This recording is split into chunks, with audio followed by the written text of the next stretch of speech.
జై శ్రీకృష్ణ.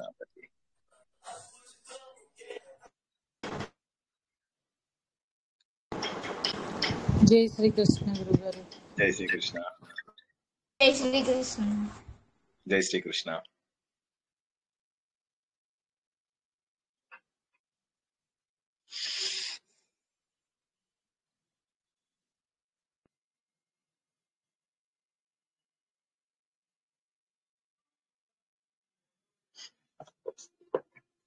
అంతరాయ తిమిరోపశాంతయే శాంత పావనమచింత్య వైభవం తం నరం వపుషి కుంజరం ముఖే మన్మహే కిమపి తుందిలం మహః వసుదేవసుతం దేవం కంసచాణూరమర్దనం దేవకీ పరమానందం కృష్ణం వందే జగద్గురుం శ్రీకృష్ణం వందే జగద్గురుం. భగవద్బంధువులకు, ఆత్మస్వరూపులకు, సత్యాన్వేషులకు స్వాగతం, సుస్వాగతం. ఆత్మస్వరూపం అంత సులభం కాదు, తెలుసుకోవడము సులభం కాదు. అనుభవంలోకి రానప్పుడు అంతా అయోమయంగానే అనిపిస్తూ ఉంటుంది. మనము చాలాసార్లు చూస్తూ ఉంటాం, మనుషుల్లోనే కొంతమంది ఎంతో ప్రతిభను కనబరుస్తూ ఉంటారు. అటువంటి వారిని చూసినప్పుడల్లా మనకు ఆశ్చర్యం కలుగుతూ ఉంటుంది. ఇది సామాన్యులు చేసేటటువంటి పని కాదు, ఇది అసలు అసంభవము అని చెప్పేసి మనము నిశ్చయించేసుకుంటాము. కానీ ప్రపంచంలో అసంభవం అంటూ ఏదీ లేదు. సాధన వల్ల ప్రతి ఒక్కటి కూడా మనకు లభ్యమవుతుంది. అయితే ఈ విషయం తెలిసినప్పటికీ కూడా మనము సాధన చేయడానికి వెనకబడతాము. ఎప్పుడు కూడా సాధన చేయడానికి ఎవరు కూడా సిద్ధంగా ఉండరు. సాధన అనగా కేవలము రొటీన్ గా ఒక పనిని బండగా చేయడాన్ని సాధనగా ఎక్కువ మంది భావిస్తారు. ఒకే పనిని, ఇప్పుడు ఒక వ్యక్తి రాయి కొడుతున్నాడు, ఓకే, రాయి కొడుతున్న వ్యక్తికి అక్కడ నిలబడినటువంటి ఇంజనీర్ కి ఎవరికి ఎక్కువ జీతం వస్తుందండి? రాయి కొడుతున్న కూలీకా, లేకపోతే అక్కడ నిలబడినటువంటి ఆఫీసర్ కా? ఎవరికి ఎక్కువ డబ్బు ఇస్తారు? వస్తుంది సార్. ఎందుకు మరి అది తప్పు కాదంటారా? ఒకసారి ఆలోచించండి, ఒకసారి కూల్గా ఆలోచించండి. ఇద్దరు కూడా మనుషులే. ఇతడు 8 గంటలు పనిచేస్తున్నాడు, అతను 8 గంటలు పనిచేస్తున్నాడు. అతనేమో స్టైల్ గా మధ్యలో కాఫీ తాగుతూ, మధ్య లోపల గొడుగు పెట్టుకుంటూ, కావలసినప్పుడల్లా నీళ్లు తాగుతూ, కావలసినప్పుడల్లా బ్రేక్స్ తీసుకుంటూ, ఫోన్లలో మాట్లాడుకుంటూ అతను ఉన్నాడు. ఇక్కడ కూలీ ఆగకుండా కొడుతున్నాడు, రాళ్ళు కొడుతున్నాడు. ఎంతో కష్టపడుతున్నాడు, రాళ్ళు కడుతున్నాడు. చెమట్లలు, సరైనటువంటి బట్టలు కూడా వేసుకోడు, ఎందుకంటే వేసుకుంటే చెమట్లతో తడిసిపోతూ ఉంటాయి. సో అవన్నీ తీసేసి నానా కష్టాలు పడి బయటికి వస్తే ఆయన చేతిలో 100 రూపాయలు పెడతారు, ఈయన చేతిలోనేమో 10,000 పెడతారు ఒకే రోజుకి. ఈ అన్యాయం ఎందుకు జరుగుతుందంటారు? అందుకోసమే మనకు శ్రీశ్రీ చెప్పాడు కదా, ప్రభు ఎక్కిన పల్లకి కాదోయ్ దాన్ని మోసే బోయిలు ఎవరు అని చెప్పేసి అన్నాడు. అంటే ప్రభువు గురించి కాదు, బోయిల గురించి ఆలోచించాలి అన్నాడు. ఒకసారి ఆలోచించండి, వీళ్ళ గురించి మనం ఆలోచించద్దంటారా? వర్కర్స్ కి ఎందుకు తక్కువ డబ్బు వస్తుంది? జై శ్రీరామ్ గురువు గారు, పోయిన జన్మలో కర్మానుసారం బట్టి వస్తుంది. ఒకరి తర్వాత ఒకరు చెప్పండి. ధారా గారు, తర్వాత సౌజన్య గారు, తర్వాత కృష్ణవేణి గారు అనుకుంటా. ఒకరి తర్వాత ఒకరు చెప్పండి, ముగ్గురు. జై శ్రీరామ్ గురువు గారు, వాళ్ళు పోయిన జన్మ కర్మానుసారము ఈ జన్మలో కష్ట సుఖాలు వాళ్ళకి అందుతాయన్నమాట. కరెక్టే, కానీ మనము చూస్తున్నాం కదా, మన ముందున్న కూలీకి మనం ఎందుకు తక్కువ పైసలు ఇస్తున్నాం? కూలీ అంటే వాళ్ళకి జ్ఞానము, అంటే ఆయన చదువుకోకుండా ఆ చదువు ద్వారా ఆయనకి ఇస్తున్నారని. ఓకే ఓకే, ఇందాక ఎవరో థర్డ్ పర్సన్ కూడా మాట్లాడారు కదా, వారు మాట్లాడారు. తను శారీరకంగా పని చేస్తుంటాడు, ఈయన బుద్ధితో మైండ్ తో చదువుకొని ఎడ్యుకేషన్ పరంగా పైకి ఎదిగి అలా పని చేయడం వల్ల అతనికి ఎక్కువ నాలెడ్జ్ వల్ల అతనికి జీతం ఎక్కువ ఇస్తారు. కాబట్టి జ్ఞానం వల్ల, అంటే జ్ఞానము గొప్పదంటారా, లేకపోతే రొటీన్ గా చేసేటటువంటి యాంత్రికంగా జ్ఞానమే గొప్ప సార్. జ్ఞానమే గొప్ప సార్. Okay okay. సో మరి నిజ జీవితంలో ఎందుకు ఎక్కువ మంది పారాయణ దగ్గర, లేకపోతే జస్ట్ చాలా మంది అడుగుతూ ఉంటారు కూడా, సార్ నామం ఒకటి చాలు కదా, నామం ఒకటి చేస్తే చాలదా అని చెప్పేసి కూడా అడుగుతారు కదా. మరి అది కాదంటారా? ఇప్పుడు మనకు చాలా మంది చెప్తారు కలియుగంలో అవును కేవలం సార్, అవును నామస్మరణం చాలు అంటారు. సో చాలా సార్, చాలా నామస్మరణం చేస్తారు, సరిపోతుంది. నామస్మరణం సరిపోతుంది. సరిపోతుంది కదా, లేకపోతే పారాయణం చేస్తే చాలా, అంటే లేకపోతే ఈ కలియుగంలో ధర్మము 3 పాదాల ఒక పాదం మీదనే ఉంది కాబట్టి ఈ ఈ ఇప్పుడు మనం వచ్చేసి ఇంత కొంచెం ధర్మం చేసినా కూడా ఫలితం ఎక్కువ లభిస్తుంది. ఈ ఓకే మనం ఉండే పరిస్థితులలో ఎక్కువ చేయడానికి అనుకూలించవు. ఉమ్, ఉమ్, అనుకూలించవు. ఏం అంటే లేదు ఇప్పుడు సార్, పారాయణల కంటే జ్ఞానాన్ని పొందటమే ఇంపార్టెంట్ సార్. ఆ పారాయణంతో ఎదగాలి, ఇంకా ముందుకు వెళ్ళాలి. ఆ, అంటే పారాయణంతో దానిలో ప్రారంభిస్తే తప్పులేదు, నామస్మరణ తప్పులేదు. పారాయణము తప్పులేదు. నామస్మరణ నుంచి పారాయణంకి ఎదిగి, పారాయణం నుంచి అర్థం తెలుసుకుని, అర్థం తెలిసిన తర్వాత ఆలోచిస్తూ, తర్వాత ఆచరణలోకి వెళ్ళడం మంచిదంటారా? సౌజన్య గారు అవును మీరు సార్. మాట్లాడకండి ఒక నిమిషము. వేరే వారు ఎవరైనా ఒకసారి చెప్పండి. ఇందాక ముందు అవును మాట్లాడిన సార్. ముగ్గురు కూడా మాట్లాడకండి. మృదుల గారు చెప్పండి. ఆచరణలోకి అవును వెళ్ళాలి సార్, ఆచరణలోకి వెళ్ళడమే కరెక్ట్. అవును సార్, మీరు అన్నట్టు జ్ఞానం తత్వం అంటూ ఉంటారు కదా సార్, మీరు ఆ తత్వాన్ని తెలుసుకుంటేనే మంచిదని అనుకుంటున్నాను సార్. పారాయణం చేయడం కన్నా తత్వం ఓకే, తెలుసుకుంటే జ్ఞానం వస్తది. జ్ఞానం ద్వారా అవును, మనం భగవంతుణ్ణి తెలుసుకోవచ్చు అన్నది అర్థమవుతుంది. ఓకే. అంటే కానీ పారాయణం చేయడము, నామస్మరణ చేయడము తప్పు కాదు. మళ్ళీ నేను చెప్పేది ఆ, అక్కడ దాన్ని తప్పుగా అర్థం చేసుకోకూడదు ఎవరు. అలా కాదు సార్, తప్పు అదేంటంటే సార్. అది కూడా కరెక్టేనండి, కానీ అది తక్కువ మోతాదు అని అనిపిస్తుంది సార్ నాకు. అది అంటే మెల్లమెల్లగా అక్కడి నుంచి ఎదగాల్సిన అవసరం ఉందా లేదా ఒకసారి ఆలోచిద్దాం. అవును ఉదాహరణకు ఒక సార్. వేద పండితుడు ఉన్నాడు. ఆ వేద పండితుడు ఏం చేస్తాడు, బాగా వేదాలు చదివేస్తున్నాడు, మంచి గట్టిగా దాన్ని ప్రొనౌన్స్ చేస్తున్నాడు, ఉచ్చారణ చాలా అద్భుతంగా ఉంది, ఉదాత్త అనుదాత్తాలు అమోఘంగా పలికిస్తున్నాడు. వింటున్న వాళ్ళందరికీ కూడా చెవులు చిల్లులు పడిపోతున్నాయి, ఆనందంతో గుండె ఇదైపోతుంది. అయితే ఆయనని దాని యొక్క అర్థాన్ని అడిగితే ఆయన చెప్పలేడు అనుకోండి, అప్పుడు లాభం ఏంటి? లాభం లేదు సార్. అర్థం సో మళ్ళీ తెలుసుకుంటే లాభం. అర్థం తెలుసుకుంటే అసలు ఏం చేస్తున్నామో తెలియాలి కదా, ముందు ఏం చేస్తున్నామో తెలియాలి కదా. ఇప్పుడు మణిద్వీపము అంటే ఏంటి అంటే ప్రాకారాలు ఉంటాయి, అదొక పెద్ద బిల్డింగ్ అనుకునడం ఒక అర్థం. సార్ ఇంకోటి ఏంటి, మిగతా విషయాలును వేదాలు ఒకటి కాదు కదా సార్, వేదార్థం చాలా తక్కువ మందికి తెలుస్తుంది, అవును మిగతావి అవును కొంత సాధ్యమవుతాయి. అయితే అవును, వేదాలని మనం మరి మామూలు విషయాలతో కంపేర్ చేయొచ్చా? చేయొచ్చు. వేదాలు కూడా అర్థం తెలుసుకోకుండా చేసే లాభం ఏమిటి? ఇదే విషయాన్ని నిన్న మనము డీటెయిల్ కానీ గా వేదార్థం చెప్పుకున్నాము. చెప్పేవాళ్ళు కూడా ఎవరు లేరని అంటారు, మరి అది ఎంత నిజమో తెలియదు. మనం చాలా తక్కువ చెప్పుకుంటున్నాం మంది కదా. అయ్యో రామా, మనం చెప్పుకోలేదా వేదాల అర్థాలు? అదే సార్, ఇప్పుడు మీలాగా అంటే రేర్ గా ఉన్నారు చెప్పేవాళ్ళు వేదార్థాలు, లేదు, వేదం ఇంట్రెస్ట్ చదువుతున్నారు. చూపించట్లేదు జనాలు. అయ్యో రామా, చాలా మంది ఉంటారండి. ఇప్పుడు అంటే ప్రాబ్లం మనకు ఏమవుతుందంటే, ప్రకృతి మనకి దొరుకుతూ ఉంటారేమో సార్, ప్రకృతి కూడా మనకు సహకారం చేస్తుంది అంటంలో. మనం ఒక అడుగు ముందేస్తే 4 అడుగులు భగవంతుడు తీసుకెళ్తాడు కదా. Correct correct. కాబట్టి ఏంటంటే ఆలోచనకు అనుగుణంగా మనము వెళ్ళాలి. ఆలోచన ఎట్లా అంటే మనకు ఒక ఆలోచన రావాలి. ఏంటంటే ఆలోచన రాకపోతే ఎదిగేటటువంటి అవకాశము చాలా తక్కువ ఉంటుంది. అందుకని చెప్పేసి ఏంటంటే మనము ముందు ఆలోచిస్తూ ఉన్నట్లయితే తెలుస్తూ ఉంటుంది ఎందుకు ఈ జన్మ, ఎందుకు ఇలాగ మనం ఈ జన్మలో ఏం సాధించాలని చెప్పేసి జన్మనెత్తాము, ఏమి సాధిస్తున్నాము.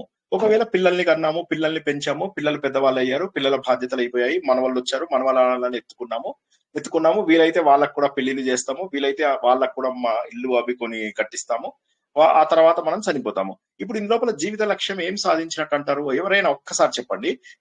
దయచేసి మాట్లాడిన వాళ్ళు మాట్లాడకుండా కొత్త వాళ్ళు మాట్లాడడానికి ప్రయత్నం చేయండి ప్లీజ్. ఇందులో ఏం సాధించామనుకుంటున్నారు?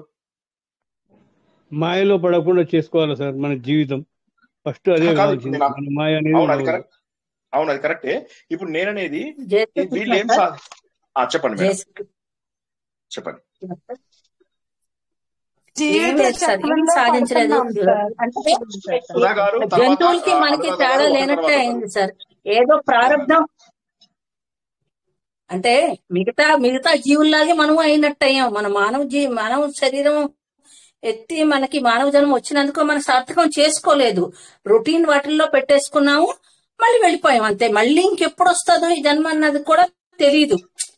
అట్లాంటిది మనం ఏది గోల్ పెట్టుకోలేదు. కనీసం ఆ పరమాత్ముడికి దగ్గరగా వెళ్ళడానికి అసలు ఏంటిది అన్న జ్ఞానం అంటే ఏంటి, ఆధ్యాత్మికత అంటే ఏమిటి, మన ఆత్మ జ్ఞానం ఏంటన్నది కూడా మనం తెలుసుకోలేదు. ఈ మామూలుగా రొటీన్ లో పడిపోయి వెళ్ళిపోయాం, టైం అయిపోయింది, ఇంకా మళ్ళీ ఎప్పుడు వస్తుందో తెలియదు ఛాన్స్. సో మనమే లాస్ లో ఉన్నాం సార్. అది చాలా ఇది కదా.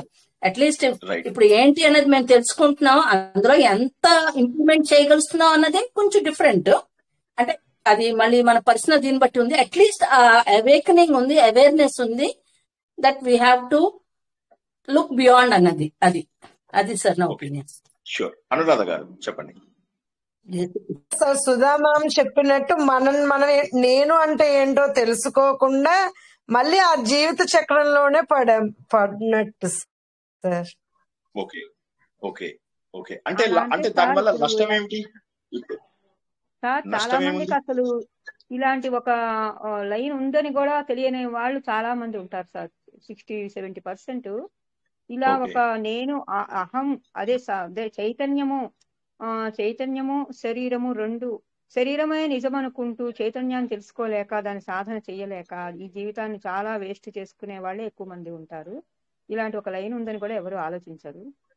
ఆ ముని ఓకే మానవుడు పుట్టాడు, మానవుడు పుట్టాడు, నా జన్మ సార్థకమైంది, నేను స్వర్గానికి వెడతాను, ఈ లైన్ లోనే ఉంటారు కానీ మిగతా ఏమీ ఆత్మజ్ఞానం వైపు వెళ్ళరు.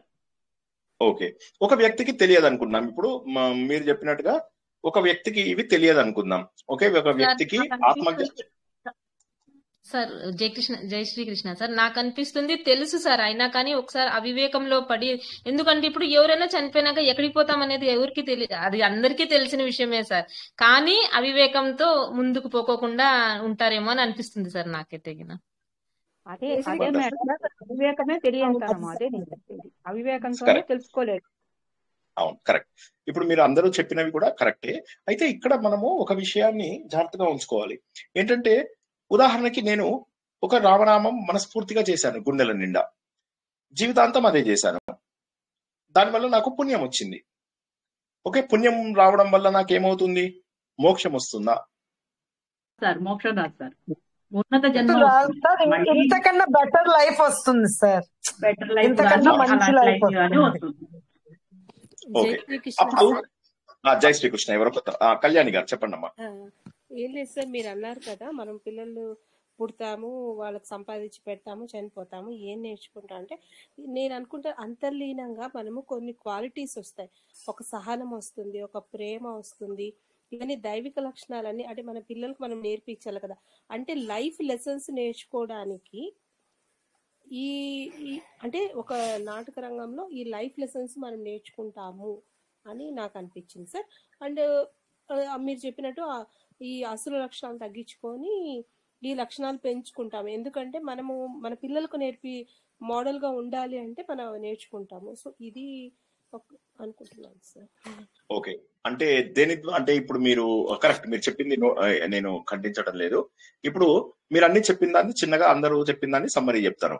ఏంటంటే ముందు మనము ఏవి తప్పు కాదు, భగవంతుడి కోసం చేసే ఏ పని కూడా తప్పు కాదు. నామస్మరణం నుంచి మొదలెట్టి, పారాయణం నుంచి మొదలెట్టి, నోములు కావచ్చు, వ్రతాలు కావచ్చు, పూజలు కావచ్చు, అభిషేకాలు కావచ్చు, ఆలయాలకు వెళ్ళడం కావచ్చు, తీర్థయాత్రలు కావచ్చు, ఇవన్నీ కూడా చేయవచ్చు. అయితే వీటి యొక్క చివరి ఉద్దేశం ఏమిటి అంటే మన లోపల పరిణతి రావడము లేదా చిత్తశుద్ధి కలగడం. ఓకే ఇది కాదని ఎవరన్నా అనగలుగుతారా? ఇప్పుడు కళ్యాణి గారు చెప్పింది దాదాపుగా దానికి దగ్గరది. నేర్చుకుంటాము అంది, నేర్చుకుంటారా అందరూ అనేది మనకు క్వశ్చన్. నేర్చుకుంటే పర్వాలేదు, నేర్చుకోకపోతే ఏంటి అనేది ఆలోచించాలి మనం. ఓకే ఇప్పుడు ఈ పనులన్నిటి ద్వారా చిత్తశుద్ధి వస్తుందా లేకపోతే పుణ్యం వస్తుందా ఒక్కసారి ఆలోచించండి. ఉదాహరణకి నేను ఒక ఆలయానికి వెళ్ళాను, అంటే ఎవరైనా కొత్త వాళ్ళు మాట్లాడిద్దామా ప్లీజ్? ఒకసారి చూద్దాం, ఎవరైనా అవకాశం చూసుకొని తర్వాత చెప్పండి. కొత్త వాళ్ళు ఎవరు చెప్పకపోతే మళ్ళీ పాత వాళ్ళు చెప్పండి, ఏం పర్వాలేదు. కొత్త వాళ్ళు ఎవరైనా ప్రయత్నం చేయండి కాస్త, ఎందుకంటే ఇది కష్టమైన సబ్జెక్ట్ కాబట్టి దీన్ని నేను చర్చకి దింపుతున్నాను. లేకపోతే నేను వన్ వే కొట్టేస్తాను, ఇదంతా కూడా ఒక్క రోజులో మొత్తం 10 చెప్పగలను నేను. ఓకే కానీ ఒక్కసారి చర్చ ద్వారా చెప్పమ్మా. కన్నా చిత్తశుద్ధి చాలా అవసరం కదా సార్. పుణ్యము పాపము రెండు లేకుండా మనం చిత్తశుద్ధి దైవిక లక్షణాలు పెంచుకొని అలా పోవడం కాబట్టి మనం ఇవన్నీ చేయడం వల్ల మనకు వచ్చే చిత్తశుద్ధి వస్తుంది.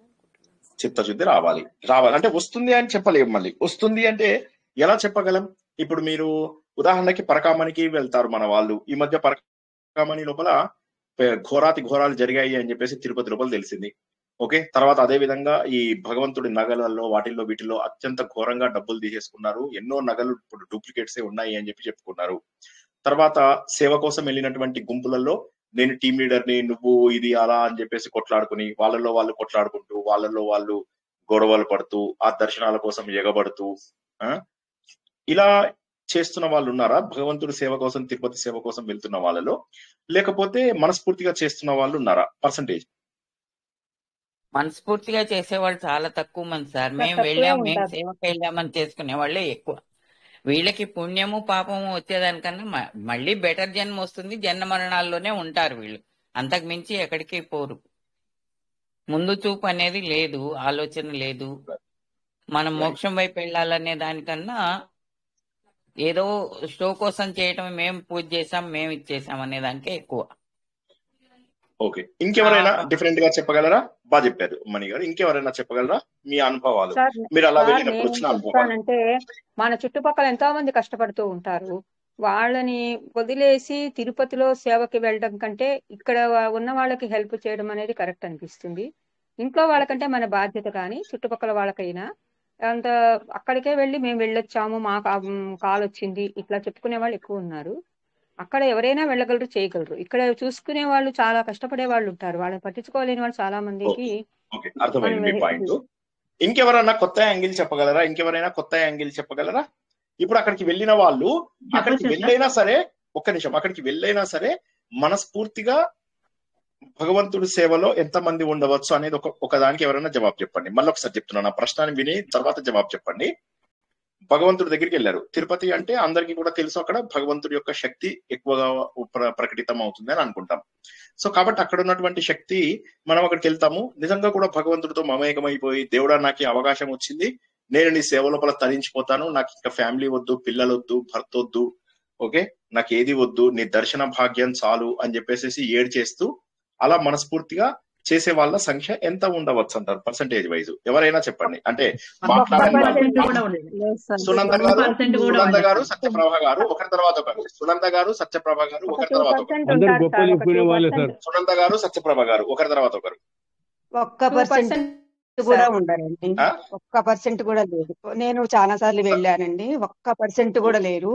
వాళ్ళు వెళ్ళి అక్కడ గొలుసులు కొనుక్కోవటాలు అలాంటివి ఏదో చేశామని, కానీ స్వామికి ఏది సేవ కోసం వెళ్లే వాళ్ళు అసలుకి మనకి వాళ్ళు ఎప్పుడు స్వామి దర్శనమిస్తే అప్పుడే మనం వెళ్ళాలి, కానీ అట్లా వెళ్ళరండి. ఇది టోకెన్ ఎంచుకుంటారు, వెళ్ళిపోతుంటారు. అసలుకి అంటే వాళ్ళకి పుణ్యం అని కూడా కాదు, వాళ్ళు ఇంట్లో పని తప్పించుకోవడానికి వెళ్తున్నారో తెలియదు, కానీ 1% కూడా లేరండి. నాకు తెలిసి 0.5% ఉన్నారేమో అంతే. అక్కడ సేవ చేయడం తక్కువ సార్, తిరగడం ఎక్కువ, దొంగతనాలు కూడా చేస్తారు సార్. అది మరి సేవ చేయబోయిన వాళ్ళకు దొంగతనం ఏంటి, దొంగతనాలు కూడా జరుగుతాయి సార్. నేను వెళ్ళాను, చూశాను, అందుకు చెప్తున్నాను. దొంగతనం కూడా చేస్తారు. సేవకి వెళ్ళే వాళ్ళు భక్తి కోసం వెళ్ళాలి, కానీ భక్తి అంటే ఏముంటుంది సార్? అది ముందు వాళ్ళు తోసేసుకుంటారు సార్, ఒక మానవత్వం లేకుండా శుభ్రం తోసేస్తుంటారు. వాళ్ళొక మాకి అనకూడదు కానీ ఒక రాక్షసుల్లా కనబడతారు ఆ టైంకి. అంటే ఇక్కడ సేవ చేసే వాళ్ళ గురించి మాట్లాడుతున్నాం మనం. ఎనీవే, సో ఇప్పుడు అందరికి ఒక ఐడియా వచ్చింది. నేనేమి చెప్పకుండానే మీ అందరూ నేను చెప్దాం అనుకున్న మాటలు మీరు చెప్పేశారు. కాబట్టి నేనేమంటానంటే, శంకరాచార్య ఏమంటున్నారంటే ఈ దశశ్లోకి లోపల ఆయన ఏమంటున్నారంటే, బాబు ఇవన్నీ ఎందుకు చేస్తున్నావు, నువ్వెవరివో తెలుసుకున్నావా? ముందు మనకు భగవంతుడు ఏం చెప్పాడంటే, కర్మకాండల ద్వారా ముందు చిత్తశుద్ధిని అలవాటు చేసుకో. చిత్తశుద్ధి అంటే ఏంటి? శుభ్రంగా ఉన్న పలక. కొద్దిగా ప్లీజ్, కొద్దిగా కష్టమైన సబ్జెక్ట్ కదా, నేను చాలా సులభంగా చెప్పడానికి ప్రయత్నం చేస్తున్నాను కదా. అర్థం కాని వాళ్ళైనా సరే ఇంకా కాస్త ఎఫర్ట్ పెట్టి అర్థం చేసుకోండి, ఓకేనా? ఇప్పుడు ఒక పని చేసినప్పుడు దానివల్ల మనకు ఒక పవిత్రమైనటువంటి భావన రావాలి. నాకు పుణ్యం వచ్చేసింది అని అనుకోవడం ఒకటైతే, మరొకటి ఏంటంటే మనం పవిత్రంగా మారాము. ఒక ఆలయానికి వెళ్ళాను, నేను పవిత్రంగా మారాను. అంటే పవిత్రంగా మారడం అంటే ఏంటి? వేరే వారి గురించి తప్పు మాట్లాడటము, వేరే వారి గురించి చాడీలు చెప్పడము, వేరే వారి దగ్గర అహంకారం చూపించడము, దంభం, దర్పం. మొన్న వాటన్నిటికీ కూడా మనము అర్థాలు తెలుసుకున్నాం. దర్పం ఉన్నదాన్ని పొగరుగా చూపించుకోవడం, దంభం ఏమీ లేకుండా అబద్ధాలు చెప్తూ బడాయితనం చూపించడం, ఇటువంటివన్నీ. అభిమానం, నన్నందరూ గౌరవించాలి, నన్నందరూ పూజించాలి. లేకపోతే పైశునం, అత్యంత దారుణంగా అవతల వాళ్ళని ఎంత క్రూరంగా మనం అబద్ధాలు చెప్పి బాధ పెడతాం. ఒక్కసారి ఆలోచించండి. ఒక్కొక్కసారి అయితే ఎన్ని రకాల అబద్ధాలు చెప్తాం. అంటే నేనేమంటున్నానంటే, వేరే వాళ్ళని ఆపేసేసి నేనేమంటానంటే, ఓకే వేరే వాళ్ళు చేస్తున్నారా, సరే. నా ప్రశ్న ఒకటే, మేము అలా చేయలేదు అనుకున్న వాళ్ళు ఇందులో ఎంతమంది ఉన్నారు ఒకసారి ఆలోచించండి. ఈ జవాబు చెప్పకద్దు, నాకు దీనికి జవాబు చెప్పద్దు, ఒక్కసారి ఆలోచించండి మేము చెప్పామా అని. ఇదే మొట్టమొదటి మెట్టు. ఇదే మనకు మొట్టమొదటి మెట్టు. నిర్వాణం కావాలి అంటే, నిర్వాణము అంటే ఏంటంటే మళ్ళీ జన్మలేని తత్వం కావాలి అంటే మనము ఇలా చేసామా? అహంకారము, దంభము, దర్పము, అసూయ, చాడీలు చెప్పడము, వీళ్ళ నేనేమంటున్నానంటే మీరు ఏమి అసలు దేవుడికి పూజలు చేయకపోయినా పర్వాలేదు, టెంపుల్స్కి వెళ్ళకపోయినా పర్వాలేదు, తీర్థయాత్రలు చేయకపోయినా పర్వాలేదు, మనుషులుగా ఏవైతే బేసిక్ లక్షణాలు ఉన్నాయో వాటిని పాటించగలిగారా? ఎవరిపైనా నేరాలు చెప్పకుండా ప్రశాంతంగా ఎవరైనా చెప్తుంటే, నేను ఇంతకు ముందు ఏం చెప్పాను, ఎవరన్నా మనకు నచ్చని మాటలు చెప్తుంటే వీలుంటే చెప్తాం, తప్పు నువ్వు మాట్లాడుతున్నది, అలా మాట్లాడకూడదు అని చెప్తాము. వాడు వినలేదు, గొడవ పడుతున్నాడు, అప్పుడు ఏం చేస్తాం? మెల్లగా అక్కడి నుంచి పక్కకి వెళ్ళిపోతాం. ఎందుకంటే ఇక మూర్ఖులతో మాట్లాడి లాభం లేదు. వాళ్ళతో ఆర్గ్యూ చేస్తే ఏమవుతుంది? వాడి లెవెల్ కి మనం తెచ్చేస్తారు, వాడు లేదా దాని లెవెల్ కి. అట్లా అనుకోండి మీరు. వాడు అంటే మగవాళ్ళలోనే లేదు, ఆడవాళ్ళలోనూ ఉంటారు, మగవాళ్ళలోనూ ఉంటారు. చెడ్డవాళ్ళు అన్ని చోట్ల ఉంటారు. చెడ్డవాళ్ళు అంటే వాళ్ళు ఒరిజినల్ గా భగవంతుడు స్వరూపులు. కానీ ఈ ప్రపంచంలో ఉన్నటువంటి మాయ ఏదైతే ఉన్నదో, ఈ మాయ ద్వారా అందరూ వేరువేరుగా ఉంటారు. ఇదే మనము భగవద్గీతలో తెలుసుకున్నాం. భగవంతుడు ఏమంటాడు? భగవంతుడా, నువ్వే చైతన్యం అందరి లోపల ఉన్నావు కదా, మరి అందరి జీవితాలు ఎందుకు వేరువేరుగా ఉన్నాయి? ఇప్పుడు మరి 13వ అధ్యాయం 14వ అధ్యాయంలో మనం ఇదే నేర్చుకున్నది.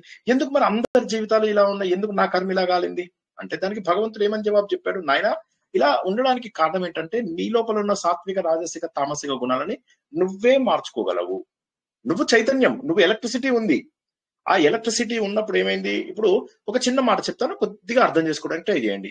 నేను మా స్నేహితుడు ఇద్దరము 2 స్కూటర్స్ కొనుక్కున్న తర్వాత నా స్కూటరు ఎవ్రీ 15 days ఒకసారి ప్రాబ్లం ఇచ్చేది.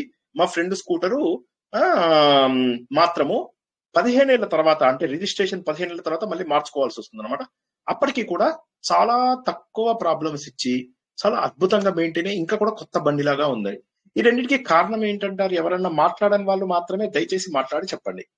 నేను, నా మిత్రుడు 2 స్కూటర్స్ కొనుక్కున్నాము. నా స్కూటర్ 10 రోజులకు 15 రోజులకు ప్రాబ్లం ఇచ్చేది. మా ఫ్రెండ్ బండి అలా లేదు. దానికి కారణం ఎవరైనా చెప్పగలరా?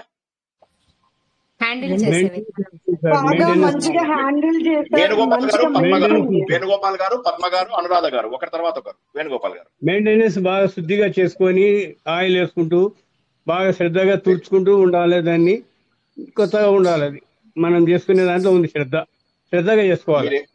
మీరు ఏ బండి నడిపిస్తారు వేణుగోపాల్ గారు? మాది టీవీఎస్ సార్, చిన్నది మోపెడ్. ఓకే, మంచిగా మెయింటెనెన్స్ బాగా చేస్తారా? బాగుంటుంది సార్. Very good. పద్మ గారు చెప్పండి. 2 కారణాలు. ఒకటి మెయింటెనెన్స్, వారు చెప్పినట్టు మనం దాన్ని ఎలా మెయింటైన్ చేస్తాం దాన్ని బట్టి ఉంటుంది. రెండోది కొన్నిసార్లు కొంత డిఫెక్ట్ కూడా ఉండొచ్చు. అంత ఫ్రీక్వెంట్ గా ప్రాబ్లమ్స్ వస్తున్నాయి అంటే మ్యానుఫ్యాక్చరింగ్ డిఫెక్ట్. అంటే అసలు ఆ బండి ఎక్కువ వాడకం కూడా లేకపోవచ్చు. రెండో కారణం. పద్మ గారు చెప్పిన 2 కారణాలు నేను చెప్దాం అనుకున్న కారణాలు. సో అవి 2 కూడా అందరూ ఒకసారి, పద్మ గారు మళ్ళీ ఒకసారి చెప్తారా అందరికి? అవి 2 కారణాలు కరెక్ట్. ఒక్కసారి చెప్పండి అమ్మా గట్టిగా అందరికి. కొద్దిగా మీ వాయిస్ స్లో ఉందమ్మా కొద్దిగా. పద్మ గారు చెప్పండి ఇంకొకసారి. మనము మెయింటైన్ చేసే దాన్ని బట్టి ఉంటుంది సార్. మనం జాగ్రత్తగా. మొదటి కారణం చెప్పండి. మొదటి కారణం మనం దాని బండిని వాడే పద్ధతిలో ఉంటుంది, దాన్ని ఎలా మెయింటైన్ చేస్తున్నాం అని ఉంటుంది. రెండో కారణం కొన్ని మ్యానుఫ్యాక్చరింగ్ లో కూడా ప్రాబ్లమ్స్ రావచ్చు, మిస్టేక్ ఏమైనా ఉండొచ్చు. బికాస్ ఫ్రీక్వెంట్ గా తప్పులు వస్తున్నాయి అంటే ప్రాబ్లమ్స్ వస్తున్నాయి అంటే అది కూడా ఒక కారణం అవుతుంది. Very good. ఇప్పుడు మీరు మాట్లాడద్దు ఇంకా. ఓకే, ఇప్పుడు నేను ఒక ప్రశ్న అడుగుతాను, అర్థం చేసుకుందాం. ఇక్కడ ఆత్మతత్వాన్ని చక్కగా అర్థం చేసుకోవడానికి మనకు ఒక చిన్న విషయాన్ని చెప్పుకుందాం. ఓకే, ఇప్పుడు ఆవిడ జవాబు చెప్పకుండా, ఇంతకు ముందు మాట్లాడిన వాళ్ళు జవాబు చెప్పకుండా కొత్త వారు, మొదట బండిలో డిఫెక్ట్ ఉన్నప్పుడు అంటే దానికి మ్యానుఫ్యాక్చరింగ్ డిఫెక్ట్ ఉన్నప్పుడు నేను చేయగలిగేది ఎంత ఉంది? కేస్ 1 బండి లోపలే ఇన్హెరెంట్ గా ప్రాబ్లం ఉంది. అంటే వాడు మ్యానుఫ్యాక్చరింగ్ చేసినప్పుడే ఒక ప్రాబ్లం ఇచ్చాడు. దాన్ని నేను ఏం చేయగలుగుతాను? ఎవరైనా జవాబు చెప్పండి. మెకానిక్ చూపిస్తారు. కంపెనీ వ్యారంటీ ఉంటుంది సార్. కంపెనీ వ్యారంటీ ఉంటుంది. మాట్లాడని వాళ్ళు మాట్లాడండి ప్లీజ్. కొత్త వాళ్ళు ఎవరైనా మాట్లాడండి. మాట్లాడితేనే కదా మీకు అర్థమయ్యేది. ఇది మనకు చర్చ రూపంలో తీసుకెళ్తున్నాం. ఎందుకంటే కష్టమైన టాపిక్ కదా, చాలా కష్టమైన టాపిక్ కదా. కొద్దిగా చర్చ రూపంలో ఎవరైనా మాట్లాడండి. నేను సింపుల్ కంప్లైంట్ చేసి కూడా కంపెనీ వాళ్ళకి తీగల చెప్తాం. రమణ కంపెనీ దగ్గర డిఫెక్ట్ ఉంటుంది కానీ వాడు తీసుకోవాలి సార్. హెల్ప్ అండ్ గైడెన్స్ తీసుకొని దాన్ని ఆపరేషనల్ చేసుకోవచ్చు. హెల్ప్ అండ్ గైడెన్స్ తీసుకొని కొంతవరకు దాన్ని చేయగలుగుతాం. ఆపరేషనల్ కొంతవరకు చేసుకోవచ్చు. అంటే మ్యానుఫ్యాక్చరింగ్ చేసుకునే డిఫెక్ట్ కి ఉద్దేశం ఉంటే కొంతవరకు. జనరల్ గా ఇది స్కూటర్ కాబట్టి అట్లా చేస్తున్నారు. ఒక పిల్లాడు పుట్టాడు, పిల్లాడికి ఏదైనా ప్రాబ్లం వచ్చింది అనుకోండి, పిల్లాడు పుట్టడంతో ఒక చెవి సరిగా వినిపించడం లేదు, కన్ను సరిగా కనిపించడం లేదు, ఓకే, ఇలాంటి ప్రాబ్లం ఉందనుకోండి, ఏం చేస్తాం? మ్యానుఫ్యాక్చరింగ్ డిఫెక్ట్ ఒక వ్యక్తికి స్కూటర్ కాబట్టి సరే, మీరు ఇప్పుడు అదే మ్యానుఫ్యాక్చరింగ్ డిఫెక్ట్ వస్తే దేవుడి దగ్గరికి తీసుకెళ్తామా? వెళ్ళలేం. కాబట్టి ఏం చేస్తామంటే అనుభవిస్తాము. మళ్ళొకసారి చెప్తున్నాను, ఏమంటున్నాను? అనుభవిస్తాము. ఇప్పుడు మా పెద్దనయ్య కాస్త అమాయకుడు, ఓకే. చిన్నప్పుడు మా పెద్దనయ్య చేసిన వాటన్నిటికీ కూడా కొద్దిగా మాకు కాలనీలో అక్కడ మాకు కష్టాలు ఎదురైతూ ఉండేవి. దానివల్ల ఏమయ్యేది? మేము ఏం చేస్తాం? వాటిని తప్పించుకోలేం కదా, అనుభవిస్తాం. ఇంకా వాటికి ఏం చేయగలం? వాడు ఒక్కడే అనుభవించడు, వాడిని కన్న తల్లిదండ్రులు, వాడికి ఉన్నటువంటి అన్నదమ్ములు అందరూ కూడా అనుభవించవలసిందే. సమాజం లోపల అన్ని రకాల ఇబ్బందులను కూడా అనుభవించి తీరవలసిందే. అక్కడ దెర్ ఇస్ నో ఎస్కేప్. అత్యంత దారుణంగా మనము బాధపడవలసిందే. కాబట్టి ఏదైతే మనకు ప్రారబ్ధ రూపంలో మన నెత్తి మీద తోయబడుతుందో దాన్ని మనము మార్చలేము. Okay, case 1. కేస్ 2, ఇప్పుడు పద్మ గారు చెప్పిన 2 కేసులని మనం ఇక్కడ ఆధ్యాత్మికంగా మనం కన్వర్ట్ చేసుకుంటున్నాం. ఎలాగా అంటే ఇది ఎందుకంటే టఫ్ సబ్జెక్ట్ కాబట్టి ఉదాహరణలు ఇలాగా లైఫ్ ఎగ్జాంపుల్స్ ఇవ్వవలసి వస్తుంది, లైఫ్ లో ఉన్న ఎగ్జాంపుల్స్. రెండవది ఏంటంటే, మనకు వచ్చిన తర్వాత ఒక వ్యక్తి అన్ని బాగున్నా కూడా తను పాడవుతూ ఉంటాడు. అప్పుడు అతను ఏం చేస్తాం? మనము కాదు నాయన అని చెప్పి మంచి మాటలు చెప్తాము, కౌన్సిలింగ్ ఇప్పిస్తాము, ఆరోగ్యం బాగాలేకపోతే కొద్దిగా మందులవి ఇప్పిస్తాము, తప్పు దారిలో వెళ్తే కరెక్ట్ దారిలో వెళ్తాము, సరైనటువంటి డిసిప్లిన్ లో పెడతాము, మార్చుకుంటాము. స్కూటర్ కి కూడా ఏం చేస్తాం? మనం చక్కగా మెయింటెనెన్స్ చేస్తాము. తర్వాత స్కూటర్ కి మనం రెగ్యులర్ గా ఎప్పుడెప్పుడైతే మెయింటెనెన్స్ చేయాలి, ఎప్పుడెప్పుడు ఆయిల్ చేంజ్ చేయాలి, ఇవన్నీ ఏవైతే చెయ్యాలో అదే విధంగా పిల్లలకు కూడా ఏం చేస్తాం? మనము ఇవ్వవలసినటువంటి వ్యాక్సిన్లు ఇవన్నీ చక్కగా ఇస్తాము, తీసుకెళ్తాం. కాబట్టి ప్రాబ్లమ్ మనకు ఎలా వచ్చినా కూడా ఒకటేమో అనుభవించాలి, ఇంకోటేమో మన వంతు నుంచి ఎంత వీలైతే అంత చేసుకుంటూ వెళ్తాము. ఇప్పుడు ఇక్కడ గమ్మత్ ఏంటంటే, ఈ 2 కూడా మన జీవితంలో ఉన్నాయా లేదా ఒకసారి ఆలోచించండి. మనం ఎవరింట్లో పుట్టాలి అనేది తెలియదు, ఎవరికి అమ్మా నాన్నగా చూజ్ చేసుకోవాలో తెలియదు, ఏ క్షణంలో చనిపోవాలో చూజ్ చేసుకోలేము, అసలు ఎందుకు పుట్టామో కూడా తెలియదు. పక్కన ఏ ఆఫ్ఘనిస్తాన్ లోనో పుట్టుంటే మనకు బతుకు బండలైపోయేది, ఏ పాకిస్తాన్ లోనో ఆడవాళ్ళలాగా పుట్టుంటే ఏమయ్యేది పరిస్థితి. సో ఇవన్నీ కనుక ఆలోచిస్తే మనకేమనిపిస్తుంది? ఏదో మనకు కొంత పూర్వజన్మ యొక్క సుకృతమో దుష్కృతమో మన వెంటబడుతూ ఉంది అని చెప్పి తెలుసుకున్నాం. ఇప్పుడు మరి మనము చేయగలిగేది ఏంటి అంటే, సర్వీసింగ్ చేయించాలి బండిని. ఆ సర్వీసింగ్ చేయించడంనే చిత్తశుద్ధి చేసుకోవడము అంటారు. అంటే ఎవరైతే వీలవుతుందో వాళ్ళు మాత్రమే. ఇప్పుడు మీ ఊర్లో సర్వీస్ సెంటరే లేదు, స్కూటర్ ఎలా పడతారా నడిపించడమే, ఇంకా ఆప్షన్ లేదు. కానీ మీ ఊర్లో సర్వీస్ సెంటర్ ఉంటే ఏం చేస్తారు? స్కూటర్ ని రెగ్యులర్ గా తీసుకెళ్తారు, మంచిగా దాన్ని ఎంత ఓవర్ హాల్ అంటారు కదా, ఆ ఓవర్ హాల్ చేయించుకుంటాము, చక్కగా దాన్ని బండిని రెగ్యులర్ సర్వీసింగ్లు చేయించుకుంటూ బండిని జాగ్రత్తగా కాపాడుకుంటాము. అదే విధంగా మనము ఆధ్యాత్మిక మార్గంలో కూడా ఏం చేస్తామంటే, మనము నిత్యము ఈ పారాయణలు గాని నామస్మరణతో గాని మొదలెట్టిన తర్వాత ఏం చేస్తాము? మెల్లమెల్లగా మనము మంచి మనుషులుగా మారుతాము. ఉదాహరణకి నామస్మరణలో తప్పుందా? తప్పులేదు. పారాయణంలో తప్పుందా? తప్పులేదు. అక్కడే ఆగిపోయాను, నాకు బుర్ర లేదు సార్, మీరు ఎంతన్నా చెప్పండి, బుర్ర లేదు నాకు, నేను ఆలోచించలేను, నేను పారాయణం తప్ప వేరేది చెయ్యలేను, నేనేమంటాను? Perfect, no problem. అలాంటప్పుడు మంచి మనిషిగా మారారా? ప్లీజ్ కొద్దిగా గట్టిగా పట్టుకోండి, వదలొద్దు. మంచి మనిషిగా మారారా?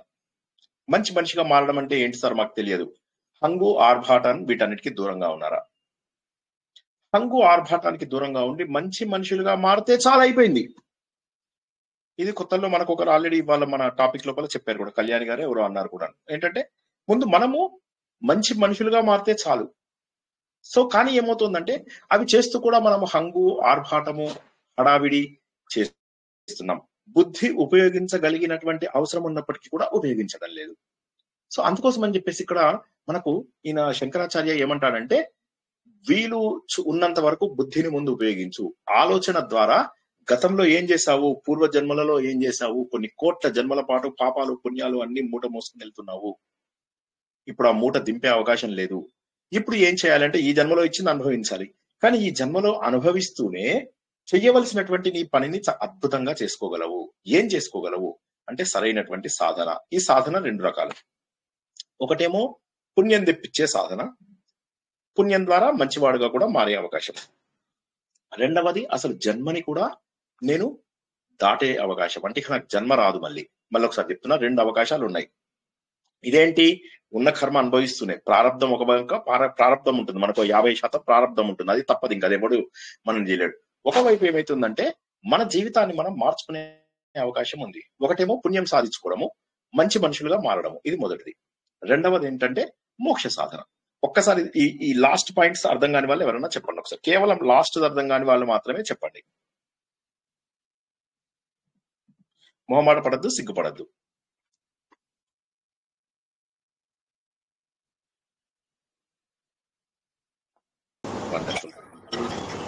గురుగారు, చెప్పమ్మా. మనల్ని మనం మార్చుకుంటేనే కదా మోక్ష సాధనకి దారి చూపించేది మనకి. ఎందుకంటే మనల్ని ముందర ఫస్ట్ మనం మార్చుకోవాలి, మనమే మారాలి. ఎదుటి వాళ్ళు మారారా అని మనం అనుకోకూడదు. మనం మారిన తర్వాత దాని తర్వాతే మిగతావన్నీ మంచివి వచ్చిన తర్వాత మోక్ష సాధనకి దారి చూపిస్తుంది అదే అనుకుంటున్నాను నేను. లేదు, మీరు అన్నది కరెక్టే. కానీ ముందు నేను చెప్పిన 2 పాయింట్లు అర్థమయ్యాయా? ఒకటేమో పుణ్యం తెచ్చుకోవడం ద్వారా ఏమైతుందంటే, ఇప్పుడు రెండింటికి కూడా డిఫరెన్స్ ఎక్కడ వస్తుందో నేను చెప్తా చూడండి. పుణ్యం తెచ్చుకుని జస్ట్ బండగా పారాయణాలు చేస్తూ, బండగా నామస్మరణ చేస్తూ, బండగా చేసినప్పటికీ కూడా మనస్ఫూర్తిగా నేను తప్పులు చేయను బాబోయ్, నేను పూజలు చేసే వ్యక్తిని, నేను తప్పులు చేయను, అబద్ధాలు ఆడకూడదు, నేను ఎవరికి చాడీలు చెప్పకూడదు, ఎవరిపైన అసూయపడకూడదు, ఎవరిపైన పొగరు చూపించకూడదు, ఎవరి దగ్గర హంగు చూపించకూడదు, ఎవరి దగ్గర నా బట్టలు, నా వస్త్రాలు, నా ఇల్లు, నా కార్లు, నా బంగళాలు చూపించకూడదు. ఇందులోపల తెలివితేటలు ఏమి లేవు. మళ్ళీ ఒకసారి జాగ్రత్తగా అర్థం చేసుకోండి, ఇందులో తెలివితేటలు ఏమి లేవు. మంచితనంగా మారేటటువంటి అవకాశము ఉంది. ఇది మొదటిది. రెండవది ఏంటంటే జ్ఞానం. ఈ జ్ఞానం ఉన్న వాళ్ళకి ఈ జ్ఞానం అనేటటువంటిది హైయెస్ట్ లెవెల్. ఇదేంటంటే ఆలోచన ద్వారా మన లోపల పరివర్తన రావడం. సో ఈ 2 మార్గాలు. ఒకటేంటంటే చక్కటి పుణ్యం చేసుకుంటూ, చక్కగా పుణ్యము, ఆ పుణ్యానికి తగ్గటువంటి మనము తప్పు, అయ్యో ఇవాళ టెంపుల్కి వెళ్ళాను ఇంకా అనకూడదు, రోజు పూజలు చేస్తున్నాను, తప్పులు చేయకూడదు. ఆయన శ్రీనివాస్ గారు చెప్పారు ఏంటంటే ఎవరిపైన చాడీలు చెప్పకూడదు. పక్కా ఆవిడ వచ్చి అంటుంది, నీకు తెలుసా వాడి కూతురు ఎవరితో వెళ్ళిపోయిందో తెలుసా అంటే దండం పెట్టండి. కరెక్ట్, వద్దు ఊరుకో, నా పక్కకు రా. ఇంకోటి వచ్చి, నీకు తెలుసా వాడి కొడుకు దొంగతనం చేశాడు, అమ్మా నీకు దండం పెడతాను, వదిలేయి. ఇలాగా ఇది మనం కొంత మార్చుకోవాలి. ఇది మంచిది, ఈ పద్ధతి మంచిది. అప్పుడు ఏమవుతుందంటే చిత్తశుద్ధి కలుగుతుంది. అందుకే ఏంటంటే మనం చేసేటటువంటి పూజలు 20 ఏళ్ళు, 30 ఏళ్ళు, 40 ఏళ్ళు చేసినప్పటికీ కూడా ఎందుకు మన లోపల మార్పు రావడం లేదు? నేనేమంటున్నానంటే ఎంతసేపు కూడా నేను ఎవరిని అడిగినా కూడా ఏమంటారు తెలుసా, సార్ అవతల వాళ్ళు ఇది సార్ నేను మంచివాణ్ణి, కానీ అవతల మంచి దాన్ని, కొన్ని మంచి వాణ్ణి అంటే దాన్ని అని అనుకోండి, నేను మొగాన్ని కాబట్టి నేను మంచివాణ్ణి, కానీ అందరూ చెడ్డవాళ్ళు, అందరే వినరు అని అంటారు కదా. మనం అలా చేస్తున్నామేమో ఆలోచించుకోమని చెప్పేసి శంకరాచార్య చెప్తాడు. మనని మనము ముందు పరివర్తన చేసుకున్నామా లేదా ఆలోచించాలి. మనం మంచి వాళ్ళమేనా, నిజంగా మనం మంచి వాళ్ళమేనా, అసూయ ఎవరిపైన రాలేదా, మనం గొప్పలు ఎవరి దగ్గర చెప్పుకోలేదా, మనం ఇవి ఏమి చేయలేదా, ఇవన్నీ కూడా ఆలోచించి వేరే వాళ్ళని వదిలేసేసి ముందు మనని మనము శుభ్రపరచుకోవడము. ఏ విధంగానైతే శరీరాన్ని ప్రతిరోజు శుభ్రపరచుకుంటామో అదే విధంగా మనసును శుభ్రపరచుకోవడం అనేటటువంటిది మొదటి మార్గం. ఇక రెండవ మార్గం ఏంటంటే ఆలోచన. అసలు నేను ఎందుకు పుట్టాను, అసలు ఏం చేస్తున్నాను, నా జీవితంలో ఏం చేస్తున్నాను, అసలు నేను ఎవరిని, నేను శరీరాన్న, ఈ శరీరాన్ని కాదేమో అనిపిస్తుంది నాకు. ఎందుకంటే శరీరం అయితే ఇది పడిపోతుంది. కానీ మనకు తెలిసినంత వరకు హిందూ ధర్మంలో భగవంతుడు శాశ్వతం, ఆ భగవంతుడి యొక్క చైతన్యం నాలో ఉంది. కాబట్టి నేను కూడా చైతన్యవంతుడైనప్పుడు నేను శాశ్వతమే కదా. శ్రీకృష్ణ భగవానుడు కూడా ఏమన్నాడు, ఆత్మ అనేది శాశ్వతము. ఒక మనిషి ఇంకొక మనిషిని చంపడం అంటూ జరగదు, అది అబద్ధం, అమాయకత్వం. ఎవరైనా చనిపోతున్నారు అంటే అది అమాయకత్వం. కేవలం ఒక చొక్కా తీసి ఇంకో చొక్కా వేసుకుంటాం. జస్ట్ ఒకసారి ఊహించుకోండి, మీకు 70 ఏళ్ళు ఉన్న వాళ్ళు ఉన్నారు అనుకుందాం మన గ్రూప్ లో, ఎవరైనా 70 ఇయర్స్ తర్వాత శరీరంలో గాని మనసులో గాని శక్తి ఉండదు. అప్పుడు ఏమవుతుంది, మనం ఏం చేస్తాము, వేరే శరీరం ఉంటే బాగుండు అని అనిపిస్తుంది కదా. ఎలా అయితే యయాతికి అనిపించిందో అలాగే మనకు కూడా అనిపిస్తుంది, శరీరము వేరేది ఉంటే బాగుంటుంది అని చెప్పేసి అనిపించింది కదా. అదే జరుగుతుంది యాక్చువల్ గా. శరీరము మారుతుంది అంతే అక్కడ. కాబట్టి శరీరం అనేది శాశ్వతం కాదు. ఇది అర్థం చేసుకోవడానికి మనకు ఎంత ఆలోచించినా కూడా మనకు శరీరం ఇంపార్టెంట్, శరీరం నిజము అనుకుంటున్నాం. నేను ఒక్క మాట చెప్తాను, కొద్దిగా గట్టిగా పట్టుకోండి. మళ్ళీ నేను ఇది ఎక్కడికి తీసుకెళ్తున్నానో నాకే తెలియడం లేదు, కన్ఫ్యూజ్ అయిపోతున్నాను నేను ఏం చెప్పాలనేది. అందుకోసం కొద్దిగా గట్టిగా పట్టుకోండి. కళగన్నారు, కళ లోపల ఫుల్ గా నాకు ఎంత ఇష్టమైన ఫుడ్ తింటున్నానో, ఎంత చక్కగా అందరూ కూడా వస్తున్నారు, ఇట్లా మంచిగా ఫ్యాన్ ఊపుతున్నారు, అన్ని రకరకాల వస్తువులు తినిపిస్తున్నారు, మంచిగా నృత్యం చేసే వాళ్ళు నృత్యం చేస్తున్నారు, మంచి పాటలు, ఆర్కెస్ట్రా మ్యూజిక్ అంతా బాగుంది. బాగున్న సమయం లోపల మా కొడుకు వచ్చి లేపుతాడు, డాడీ డాడీ అని. లేపగానే ఒక్కసారి లేచి చూశారు. ఇప్పుడు కళలో జరిగిందంతా కూడా సత్యమా అసత్యమా? అసత్యమే సార్. సత్యమే కదా సార్. అసత్యం ఎలా అవుతుంది? అది నేను కదా అనుభవించింది, ఎలా అసత్యం అవుతుంది? అనుభవించి ఎంత క్లియర్ గా అనుభవించాను. అందులో పాత్రలు, ఇంకా చెప్పాలంటే అందులో ఇన్సిడెంట్స్ కూడా కొన్ని జ్ఞాపకం ఉండొచ్చు నాకు, కొంతమంది ఫేసెస్ కూడా నాకు జ్ఞాపకం ఉన్నాయి, అందులో జరిగిన ఇన్సిడెంట్లు కూడా నాకు జ్ఞాపకం ఉన్నాయి. ఎందుకంటే నా ఫేవరెట్ ఫుడ్ పెట్టారు అక్కడ. అఫ్ కోర్స్ నాలాంటి వాడికి ఫేవరెట్ ఫుడ్ ఒకటే, ముద్దపప్పు ఆవకాయ. కాబట్టి నాది వదిలేయండి, అన్నం బాగా మంచిగా తినే వాళ్ళకి, వెరైటీలు తినే వాళ్ళలో ఒకసారి ఊదిద్దాం. వాడికి రకరకాల ఐటమ్స్ వాడు అనుభవించాడు వాటిని, కానీ అది అబద్ధం అని ఎందుకు అనుకుంటున్నాడు? వాడు ఎంత అనుభవించాడు, అందరి ఫేస్ జ్ఞాపకం ఉంది, అందరితోటి మెమోరీస్ జ్ఞాపకం ఉన్నాయి, కానీ స్వప్నం అనేది అసత్యం అని ఎందుకు అనుకున్నాడు? తిందాం అనిపించింది కానీ తినలేదు సార్. సత్యప్రభ గారు గట్టిగా మాట్లాడండి, మీ వాయిస్ లేదు. సత్యప్రభ గారు, మెలకు వచ్చిన తర్వాత తెలియదు కానీ తినలేదు కదా సార్. తిన్నాము అనిపిస్తుంది, అదేమీ కనపడదు కదా సార్. మెలకువ వచ్చిన తర్వాత అదేమీ ఉండదు కదా సార్. అంటే మెలకువ కరెక్టే, కానీ నాకు ఆ మెమోరీస్ మిగిలాయి కదా. ఇప్పుడు ఫర్ ఎగ్జాంపుల్, సరే పోనీ పక్కన పెట్టేద్దాం, నిన్న నేను ఒక పెళ్లికి వెళ్ళాను, స్వప్నంలో కాదు, నిజంగా నేనే ఒక పెళ్లికి వెళ్ళాను అనుకుందాం. పెళ్లికి వెళ్ళాను, ఆ పెళ్లి లోపల అన్ని బాగా భోజనం చేశాను, అవి చేశాను, ఇంటికి వచ్చేసాను, పడుకున్నాను, ఫ్రెండ్స్ తో మాట్లాడాను. నెక్స్ట్ డే ఆ పెళ్లిలో ఉన్నవి నాకు మిగిలేవి మెమోరీసే కదా. సో సత్యమా కాదా? ఇప్పుడు నిన్న పెళ్లి జరిగింది, నేను పెళ్లికి వెళ్ళాను అనేది సత్యమా కాదా? సో అలాంటప్పుడు స్వప్నం కూడా సత్యం అవ్వాలి కదా. అలాంటప్పుడు స్వప్నం కూడా సత్యం అవ్వాలా కాదా? మీరు చెప్తుంటే సత్యం అవ్వాలి అనిపిస్తుంది కానీ సార్ నేను చెప్తాను సార్. నిజంగా కోడూరు శ్రీదేవి గారు, కోడూరు శ్రీదేవి గారు, కోడూరు శ్రీదేవి గారు. సార్ నమస్తే సార్, నేను ఈరోజు జాయిన్ అయ్యాను సార్. ఇక్కడ ఏమవుతుంది అంటే, మీరు అక్కడ వెళ్ళి అక్కడ తిన్నారు, ఆ తర్వాత ఇప్పుడు దాన్ని మెమరీ చేసుకున్నారు, కర్మ జరిగింది కాబట్టి ఇక్కడ మెమరీ చేసుకున్నారు కాబట్టి అది యథార్థము. ఇక్కడ మీరు స్వప్నంలో చూసింది మీరు కర్మ జరగలేదు, అక్కడ సంకల్పం మాత్రమే అది పూర్తి అయ్యింది అనిపించింది సార్ నాకైతే. మానసిక కర్మ లేదంటారా? అందులోపల మనస్సు కర్మ చేయలేదంటారా? మానసిక కర్మ అనేది యథార్థంగా మీరు ఇక్కడ చేశారు, అక్కడ చెయ్యలేదు. లేదు లేదు, మానసికంగా కూడా కర్మనే, మానసిక కర్మ కూడా కర్మనే, ఇక్కడ శారీరక కర్మ అనుకున్నాం. అయితే నేనేమంటానంటే, ఏ విధంగానైతే అందరూ ఇప్పుడు ఇందులో స్వప్నం నిజం అనే వాళ్ళు ఎవరైనా ఒక్కరు చెప్పండి. నాకు తెలిసినంత నేను అంటున్నాను స్వప్నం నిజమని. అవును సార్, ఇప్పుడు మీరు చెప్తుంటే నాకు అది కూడా నిజమే అనిపిస్తుంది సార్. యా, స్వప్నం అబద్ధం అని నాకు ఎవరైనా ప్రూవ్ చేయండి. స్వప్నమే చాలా సార్లు చాలా బ్రహ్మాండంగా బ్యూటిఫుల్ గా ఉంటది సార్. ఎన్నో సంకల్పాలు మనం ఫుల్ఫిల్ చేసుకోవచ్చు స్వప్నంలోని. ఇప్పుడు సార్ అంటే అదొక బ్యూటిఫుల్ ఫీలింగ్, నాకు అలా అనిపిస్తుంది. కరెక్ట్. ఇప్పుడు మనం స్వప్నంలోనే ఉన్నాం సార్. ఒక్క నిమిషం, మీరు ఆన్సర్ చెప్తున్నారు లక్ష్మీ గోవిందరావు గారు, ఆన్సర్ చెప్పకండి. నేను అన్న ప్రశ్నకు మాత్రం మీరు అనేది నాకు మీరేమనబోతున్నారో నాకు తెలుసు, మీరు కరెక్ట్ జవాబు చెప్తున్నారు. అది కాదు నేను అనేది, అది కాదు నేను అనే దానికి జవాబు చెప్పండి. నాకు స్వప్నము నిజము కాదు అని ఒక ఉదాహరణ చెప్పండి. ఎవరైనా నాకు కన్విన్స్ చేయండి. నేనేమన్నాను, నిన్న స్వప్నంలో నేను మస్తుగా భోజనం చేశాను. స్వప్నం నిజం కాదు, ఎందుకంటే స్వప్నంలో ఎవరో వచ్చి ఏదో కొట్టుతున్నట్టో చంపేస్తున్నట్టో ఉంటుంది, లేచాక అది ఉండదు కదా. ఇంకెవరైనా జవాబు చెప్పండి. స్వప్నం అంటే భ్రమలో.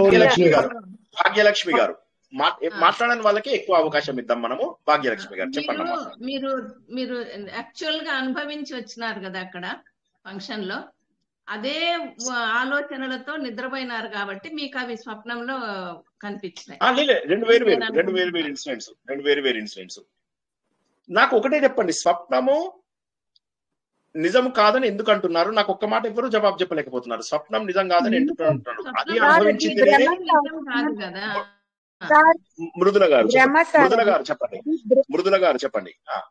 బ్రహ్మ సార్, అది స్వప్నం అనేది కరెక్టే.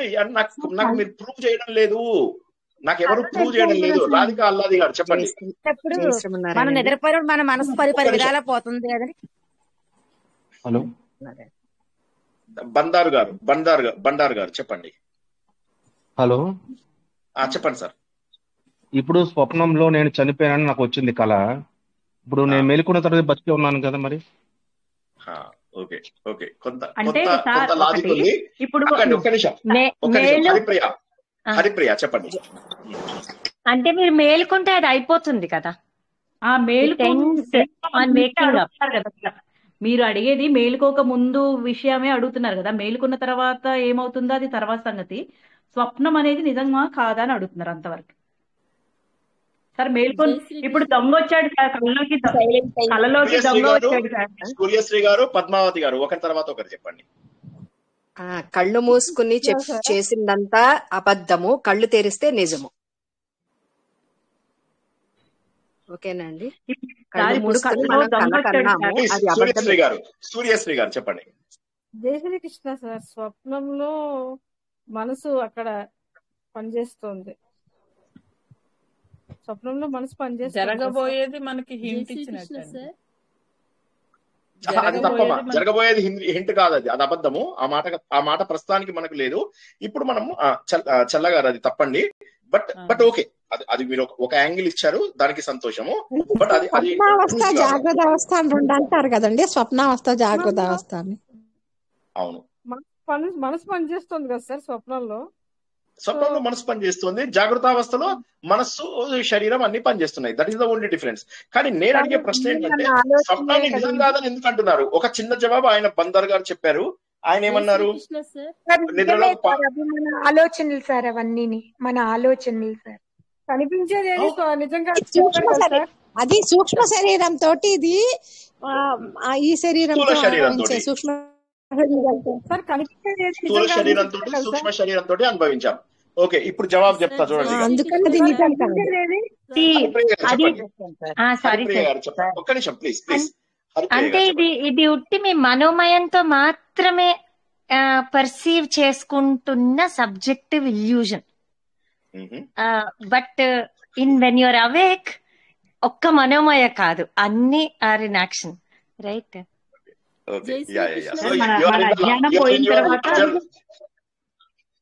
బాలగారు చెప్పండి. కనిపించేది ఏది నిజం కాదని చెప్పారు కదా సార్ దీంట్లో. నేను చెప్పిన వదిలేయండి, ఇప్పుడు ఈ ప్రశ్నకే జవాబు చెప్పండి. బాలగారు చెప్పండి. ఈ రోజు ఏ పని చేసామో ఆ పని ఆలోచన మనకి ఆ రోజు రాత్రికి స్వప్నం కింద వస్తుంది సార్. ఓకే సరే, ఎనీవే ఇప్పుడు నేను ఒక్కసారి చెప్తాను వినండి. ఇంద్రియాలు జీవుడు కలిపి చేసేది సార్. మనసు పడిపోయిన తర్వాత జరిగేది కదా స్వప్నం అనేది సార్. ఒక డ్రీమ్ ఇద్దరు మనుషులు కలర్ సార్. కారణ శరీరం సార్. ఎక్కువ మంది మాట్లాడుతున్నారు కాబట్టి ఒక్క నిమిషం, ఇప్పుడు నేను మాట్లాడతాను. స్వప్నం అంటే ఒక మాయ. ఓకే, రజనీ గారు, ఉమాదేవి గారు ఒకరి తర్వాత ఒకరు. రజనీ గారు, ఉమాదేవి గారు ఒకరి తర్వాత ఒకరు చెప్పండి. రజనీ గారు, ఉమాదేవి గారు చెప్పండి. మనం చేసే ప్రతి ప్లీజ్ రజనీ గారు, ఉమాదేవి గారు ఒకరి తర్వాత ఒకరు, తర్వాత లక్ష్మి గారు మీరు చెప్పండి. మనం చేసే ప్రతి కర్మకి ఒక ఫలితం అనేది ఉంటుంది. సో ఇక్కడ స్వప్నంలో ఉన్నదానికి ఫలితం అనేది ఏంటి మిస్ అయిపోతుంది కదా. Okay, very good. Yeah, very good, బాగా చెప్పారు. నెక్స్ట్ ఉమాదేవి గారు చెప్పండి అమ్మా. బాగుంది, రజనీ గారు బాగా చెప్పారు. ఉమాదేవి గారు. స్వప్నం అనేది స్వప్న ప్రపంచంలోనే నిజమండి. అది జాగ్రత్తలో అది నిజము కాదు. అది జాగ్రత్త వచ్చేసరికి అదే నేను అంటున్నాను. ఎందుకు అనేది నాకు జవాబు చెప్పలేకపోయారు. But anyway okay. ఇంకా ఎవరు? లక్ష్మీ దేశపాలెం గారు. స్వప్నం అనేది ఒక మాయ. ఓకే, లక్ష్మీ దేశపాలెం గారు. లక్ష్మి గారు చెప్పండి. జై గురుదత్త సార్, నా మాట వినిపిస్తుందా? వినిపిస్తుంది, చెప్పండి. అంటే స్థూల శరీరం పడిపోయిన తర్వాత ఇంద్రియాలు, జీవుడు, ప్రాణం ఇవన్నీ కలిపి చేసేది స్వప్నావస్థ కదా సార్. అందుకే అది నిజము కాదు, అంటే మనసుతోటి కాదు కదా. ఓకే ఓకే ఓకే ఎనీవే ఇప్పుడు మనము మనకి జవాబులోకి వద్దాము. స్వప్నము ఏ విధంగా ఇప్పుడు కరెక్ట్ ఆన్సర్ అనేది దానికి లేదు. ఎందుకంటే కరెక్ట్ ఆన్సర్ ఏంటంటే ఏది నిజం కాదు. కరెక్ట్ ఆన్సర్ అనేది ఏదంటే ఏది నిజం కాదు. దీనికి ఎవరైనా ఒక్కరైనా కూడా సరైన హిందూ ధర్మం జవాబు చెప్తారేమో అనుకున్నాను. హిందూ ధర్మంలో మనం ఏమనుకున్నాము, సత్యం అనేటటువంటిది మారదు, సింపుల్. అది జవాబు. సత్యం అనేటటువంటిది ఏది కూడా ప్రపంచంలో మారదు. ఇవాళ ఒక రకంగా ఉండి రేపు ఒక రకంగా ఉంది అంటే అది మారిపోయింది. ఉదాహరణకు నేను పుట్టక ముందు కూడా నేనున్నానా లేదా ఒకసారి చూద్దాం. నేను పుట్టక ముందు తండ్రి శరీరంలో ఉన్నాను. తండ్రి శరీరంలోంచి తల్లి శరీరంలోకి ప్రవేశించాను శక్తి రూపంలో. ప్రవేశించిన తర్వాత అక్కడ నేను ఒక రూపాన్ని ఏర్పరచుకున్నాను. రూపం ఏర్పరచుకున్న తర్వాత 9 నెలల తర్వాత నాకు రూపం ఏర్పడింది. కానీ నేను లేనట్ట ఉన్నట్టే. ఆ తర్వాత నేను మళ్ళీ తల్లి శరీరంలోంచి నేను వచ్చేసిన తర్వాత ఒక 15 రోజుల తర్వాత, నెల రోజుల తర్వాత నాకు పేరు పెడతారు. పేరు పెట్టిన తర్వాత ఆ పేరు నాకు అప్పటి వరకు తెలియదు. కానీ ఆ పేరు పెట్టిన తర్వాత అప్పుడు అందరూ ఆ పేరుతో పిలిస్తే ఒక 1 year కి 2 years కి గుర్తుపడతా. నేను శ్రీనివాస్ అంటే ఇలా చూస్తాను అనమాట నవ్వుతూ. పేరు పెట్టక ముందు నేనున్నాను, శరీరం ఏర్పడినప్పుడు నేనున్నాను, శరీరం ఏర్పడక ముందు కూడా నేనున్నాను. శంకరాచార్య అదే అంటున్నారు. ఇవన్నిటికంటే ముందు కూడా నువ్వు ఉన్నావు కదా, మరి నువ్వెవరివి? శరీరానివి కాదు నువ్వు. సరే, ఇంకొక మాట. ఇప్పుడు మనసుతో చేసింది శరీరంతో చేసింది అంటున్నారు కదా. శరీరం మార్పు చెందింది కాబట్టి శరీరంతో చేసేది శాశ్వతం కాదు, ట్రూత్ కాదు. ఈ కాన్సెప్ట్ ఫస్ట్ అర్థమైతే గానీ నిర్వాణ దశకం అర్థం కాదు. ట్రూత్ అంటే ఏంటంటే ఎప్పటికీ మారనిది. మళ్ళొకసారి జాగ్రత్తగా వినండి. సత్యం ఎప్పుడుకు మారదు. ఇవాళ ఒక మాట రేపు ఒక మాట చెప్తే అది సత్యం కాదు. అదే విధంగా నా శరీరం లేకముందు కూడా నేనున్నాను. తండ్రి శరీరంలో చిన్న బీజ రూపంలో ఉన్నాను, వీర్య రూపంలో ఉన్నాను. అంతకంటే ముందు విత్తన రూపంలో ఉన్నాను. అంతకంటే ముందు వాయువులో కారణ శరీర రూపంలో ఉన్నాను. సో కాబట్టి నేనున్నాను, ఏదో ఒక దీంట్లో ఉన్నాను. కానీ నేను ఉన్నాను అనేటటువంటిది, నేను ఉన్నాను, శరీరం లేనప్పుడు ఉన్నాను, పేరు లేనప్పుడు కూడా ఉన్నాను. అదే కాకుండా నేను హోదా లేనప్పుడు ఉన్నాను, నేను ఉద్యోగం చేస్తున్నప్పుడు ఉద్యోగంతో సంబంధం లేకుండా నేనున్నాను. ఉద్యోగం కాదు, చదువు. నువ్వేం చేసావు? ఇంజనీర్ని. నేను ఇంజనీరింగ్ చేయక ముందు కూడా నేనున్నాను. గృహస్థాశ్రమంలోకి వచ్చే ముందు కూడా నేనున్నాను. గృహస్థాశ్రమం దాటిన తర్వాత కూడా నేనున్నాను. నేనున్నాను అంటే శరీరం కాదు. ఈ శరీరం పడిపోయిన తర్వాత కూడా నేనున్నాను. శరీరం పడిపోతుంది ఖచ్చితంగా. శరీరం పడిపోయిన తర్వాత కూడా నేనున్నాను. శరీరం పడిపోయిన తర్వాత ఏమవుతుందంటే ఒక్కసారిగా మనం పెద్ద కళలోంచి లేస్తాం. లేచిన తర్వాత అటు ఇటు చూస్తాం, ఆశ్చర్యపోతాం. ఏమిటిది? నేను ఇప్పుడే శ్రీనివాస్ గారు అని ఒక ఆయన ఎవరో ప్రవచనం చెప్తున్నట్టుగా విన్నాను కదా అని. అది కూడా కలే. సో ఆయన ఏమంటాడంటే ఇదంతా కూడా తుచ్చమైనటువంటి సమస్తము, జగం కనిపించేదంతా కూడా తుచ్చమైనటువంటిదే అంటాడు ఆయన ఈ శ్లోకంలో. ఈ శ్లోకం ఇప్పుడు చదువుకుందాం. ఈ ప్రపంచంలో కనిపించే ప్రతి ఒక్కటి కూడా అసత్యమే అంటాడు. ఈ కాన్సెప్ట్ అర్థం అవడం కొంత కష్టము. ఎందుకని? కళ్ళతో చూస్తున్నప్పుడు నిజం అనిపిస్తుంది. ఎంత అబద్ధం అని అనుకుందాం, ఎంత అబద్ధం అనుకున్నా, ఈ కుర్చీ అబద్ధమా, ఈ స్టూల్ అబద్ధమా, ఈ బొమ్మల అబద్ధమా, నా మాటల అబద్ధమా, మీరు అబద్ధమా, నేను అబద్ధమా? కానీ హిందూ ధర్మం లోపల హైయెస్ట్ నాలెడ్జ్ ఏం చెప్తుందంటే ఇదంతా కూడా అసత్యము. ఎందుకంటే ఇవన్నీ కూడా నీ లోపల ఉన్న సాత్విక, రాజసిక, తామసిక గుణాల ద్వారా ఏర్పరచుకున్నటువంటి కర్మ సిద్ధాంతం వల్ల కళల మీద కళలు, కళల మీద కళలు, కళల మీద కళలు లాంటి పెద్ద పెద్ద కళలు కంటున్నావు. కళ అనేది ఎందుకు ఇచ్చాడు అని చెప్పి దానికి శంకరాచార్య ఏమంటాడంటే నీ నిజ జీవితం కళ లాంటిది అని చెప్పి చెప్పడానికి ఇచ్చారు అని చెప్తారు ఆయన. నీ నిజ జీవితం మరేది కాదు, కళ లాంటిది. ఎంత బ్యూటిఫుల్. ప్లీజ్ చేయి పట్టుకోండి గట్టిగా. నీ నిజ జీవితం బాబు కళ లాంటిది. కాబట్టి గుర్తుంచుకో, కళలో ఉన్నప్పుడు మన పక్కన ఎవడన్నా 1 కోటి రూపాయలు పెట్టినా మనకు తెలియదు. కళ కాదు. కళ తర్వాత వచ్చినటువంటి సుషుప్తావస్థలో ఆ సమయం లోపల మన పిల్లల్ని ఎవడన్నా ఎత్తుకుపోయినా కూడా మనకు తెలియదు. 3 స్థాయిలు ఉంటాయి. ముందు జాగృత అవస్థ. ఇందులోపల మన మనస్సు పనిచేస్తుంది, శరీరము పనిచేస్తుంది. తర్వాత నిద్రపోతాను, స్వప్నావస్థ. అప్పుడు శరీరం పనిచేయదు కానీ మనస్సు ఫుల్గా పనిచేస్తూ ఉంటుంది. తర్వాత కొద్దిసేపటికి మనస్సు కూడా పనిచేయనటువంటి సమయం ఉంటుంది. బాబు ఆ సమయం లోపల నీవు శరీరానివి కాదు, మనస్సువి కాదు. ఈ ఒక్క పాయింట్ అర్థమైపోతే అన్నీ అర్థమైనట్టే. నువ్వు గాఢ నిద్రలో ఉన్నప్పుడు నీ శరీరం ఏమైంది? నీ పక్కన 1 కోటి రూపాయలు పెట్టినా తీసుకోవడం లేదు. నీకు ఎంతో ఇష్టమైన నీ పిల్లల్ని ఎత్తుకుపోయినా కూడా నువ్వు పట్టించుకోవడం లేదు. దానికి కారణం ఏంటో తెలుసా? ఈ శరీరానికి మనస్సుకు అతీతంగా you are something else. You are suppose to understand it. అది నువ్వు అర్థం చేసుకోవాలి. సో కాబట్టి శరీరము, మనస్సు. కొంతమంది మనస్సుతో చేసింది అబద్ధము అన్నారు. ఇక్కడ అది కరెక్టే. ఇక్కడ నేనేమంటానంటే శరీరంతో చేసింది కూడా అబద్ధమే. కానీ అది ఎప్పుడు తెలుస్తుంది? నేను చెప్పాను సార్, 2 అసత్యం అని చెప్పాను సార్. నేను సిగ్నల్ లేనట్టుంది. సరే, శరీరము నా ఫ్లో ఏమన్నా నేను ఏమన్నాను నేను? శరీరము జరుగుతుంది కూడా, కళ కూడా అబద్ధమే అన్నారు. అన్ని అబద్ధమే అని హిందూ ధర్మం అంటుంది. ఎందుకని? కనిపించే ప్రతి ఒక్కటి అబద్ధమే, కనిపించే ప్రతి ఒక్కటి అబద్ధమే. జగత్ అంటే ఏంటి? జాయితే గచ్చితే ఇది జగత్, వస్తూ పోతూ ఉంటుంది. మరి వస్తూ పోతూ ఉంటే అది నిజం ఎలా అవుతుంది? మరి ఏది సత్యం? బ్రహ్మ సత్యం, జగత్ మిథ్య, జీవో బ్రహ్మైవ నాపర. ఈ ప్రపంచంలో దేవుడు ఒక్కడే శాశ్వతము, ఆ దేవుడు తప్ప మరేది లేదు. ఇదే మనం భగవద్గీతలో తెలుసుకున్నాం, ఇదే మనం భాగవతంలో తెలుసుకున్నాం, ఇదే మీరు చేసే ప్రతి పారాయణలో ఇదే ఉంది. మళ్ళొకసారి చెప్తున్నా వినండి. ప్రపంచంలో మనం అశాశ్వతము, మనలో ఉన్న చైతన్యం మాత్రము శాశ్వతము.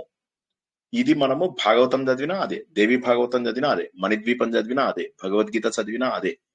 ఏది చదివినా కూడా శాశ్వతమైనటువంటిది ఒక్కటే, ఆ శాశ్వతమైనటువంటిది భగవంతుడు. ఆ భగవంతుడు ఒక్కడే శాశ్వతము. నువ్వు ఆ భగవంతుడు స్వరూపుడవు. సార్ ఏం మాట్లాడుతున్నారు సార్? నేను భగవంతుడు ఏంటి సార్?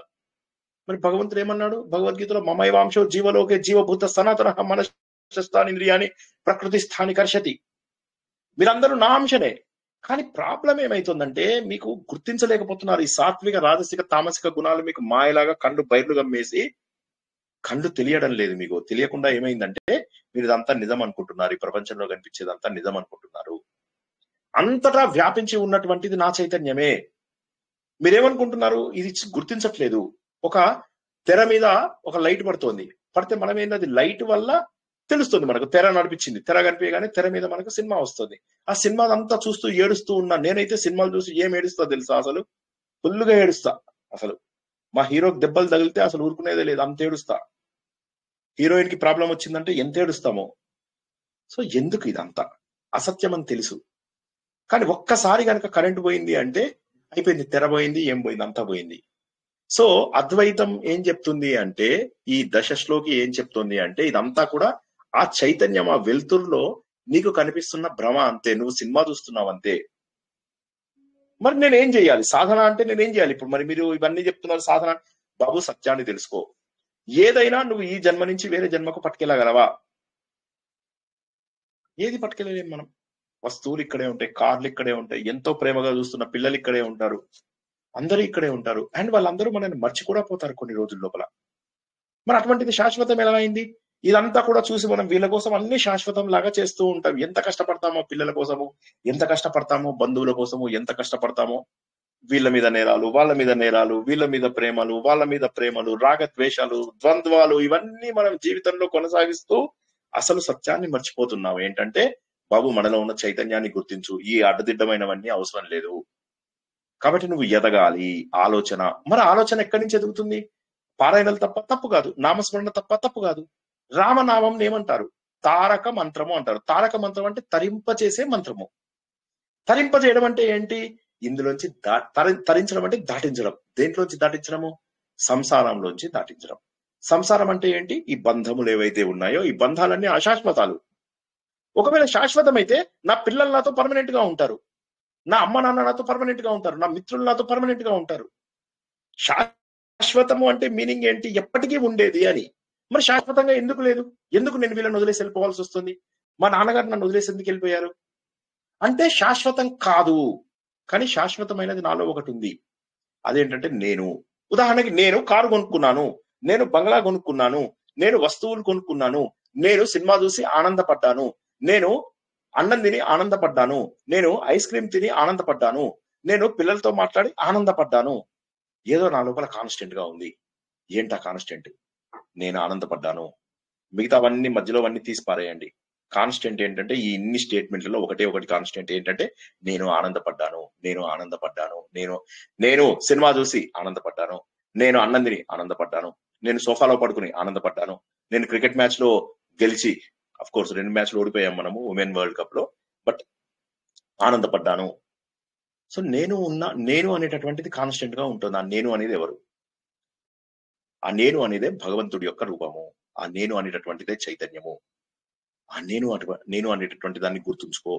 నువ్వేమనుకుంటున్నావు అంటే ప్రపంచంలో కనిపించే ప్రతిదీ నేనే అనుకుంటున్నావు. నేను ఈ కులాన్ని అనుకుంటున్నావు, ఈ మతాన్ని అనుకుంటున్నావు, ఈ వర్ణాన్ని అనుకుంటున్నావు, ఈ తండ్రిని అనుకుంటున్నావు, ఈ తల్లిని అనుకుంటున్నావు, భూలోకం అంటున్నావు, పరలోకం అంటున్నావు. ఇవన్నీ నువ్వు కాదు.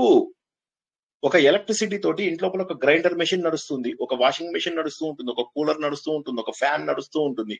నువ్వు కూలర్ అయిపోతావా, నువ్వు ఫ్యాన్ అయిపోతావా, నువ్వు వాషింగ్ మెషిన్ అయిపోతావా? నువ్వు ఎలక్ట్రిసిటీవి, వీటన్నిటిని నడిపిస్తున్నటువంటి వ్యక్తివి నువ్వు. అదే విధంగా భగవంతుడి యొక్క శక్తి ఏదైతే ఉందో అది మన అందరిలో ఉంది. ఇదే విషయాన్ని శంకరాచార్య చెప్పలేదు. అన్ని గ్రంథాలు హిందూ ధర్మంలో ఒకటే మాటకి చెప్తున్నాయి. బాబు, నువ్వు సత్ చిత్ ఆనంద స్వరూపుడివి. నువ్వెవరివి? నేను సత్, సత్యమైనటువంటి శాశ్వతమైనటువంటి ఎప్పటికీ కూడా ఉండే, చిత్ చైతన్యవంతమైన, ఆనందం ఆనంద స్వరూపుడని. ఆనందానికి వ్యతిరేక పదం ఉందా? ఆనందానికి వ్యతిరేక పదం లేదు. అంటే హిందూ ధర్మం ఏం చెప్తుంది?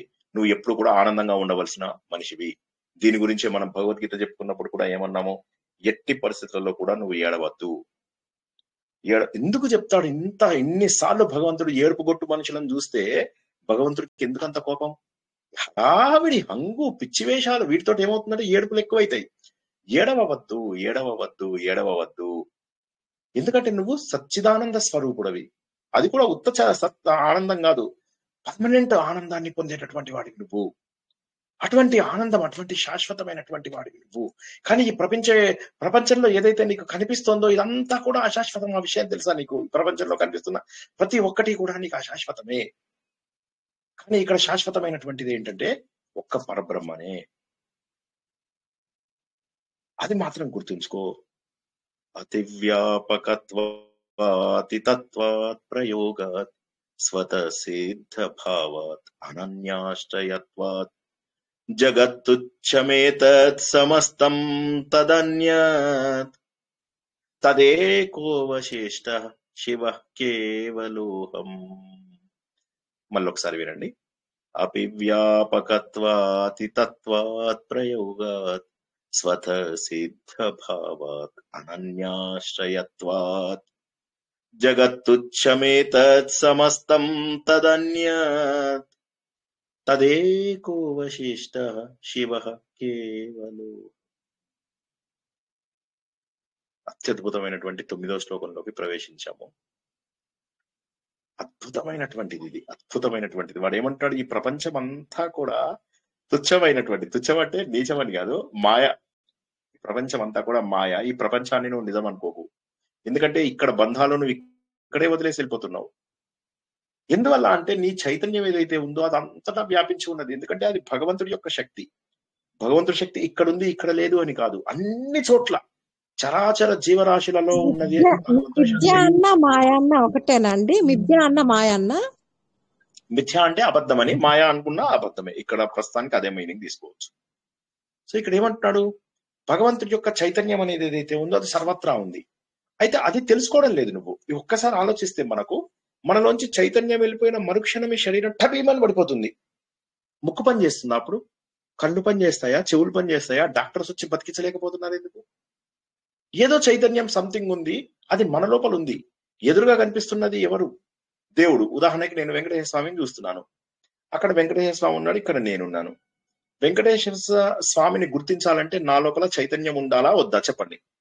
హలో, ఎవరైనా మాట్లాడండి ఒక్కసారి. నేను ఎదురుగా వెంకటేశ్వర స్వామిని దండం పెట్టుకుంటున్నాను.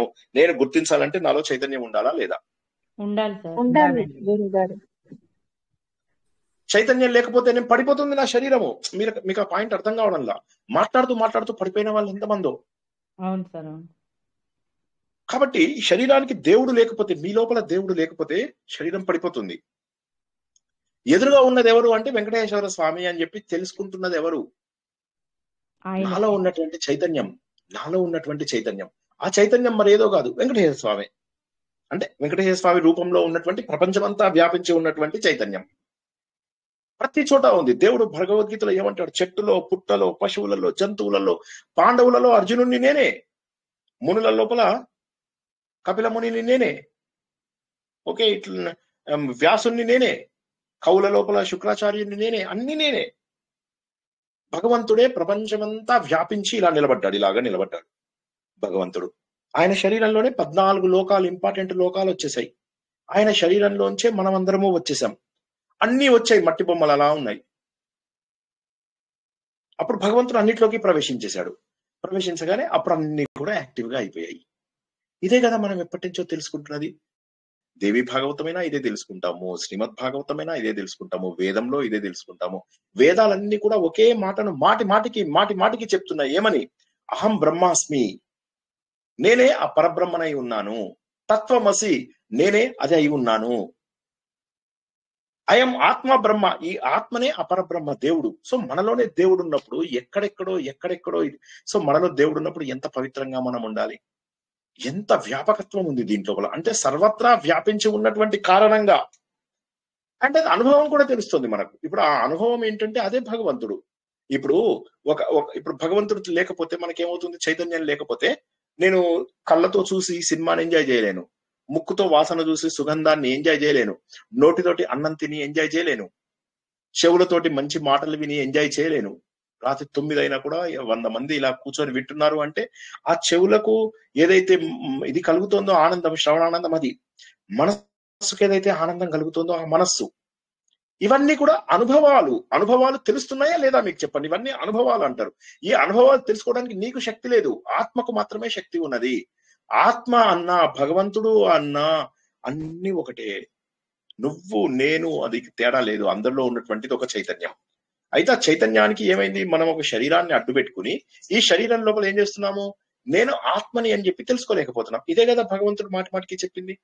చెప్పి ఏమంటాడు అర్జునుడితోటి? అర్జున, మానవుడు మాధవుడుగా మారాలి, జీవుడు దేవుడుగా మారాలి, నరుడు నారాయణుడిగా మారాలి, పురుషుడు పురుషోత్తముడుగా మారాలి, ఒక్కటైపోవాలి.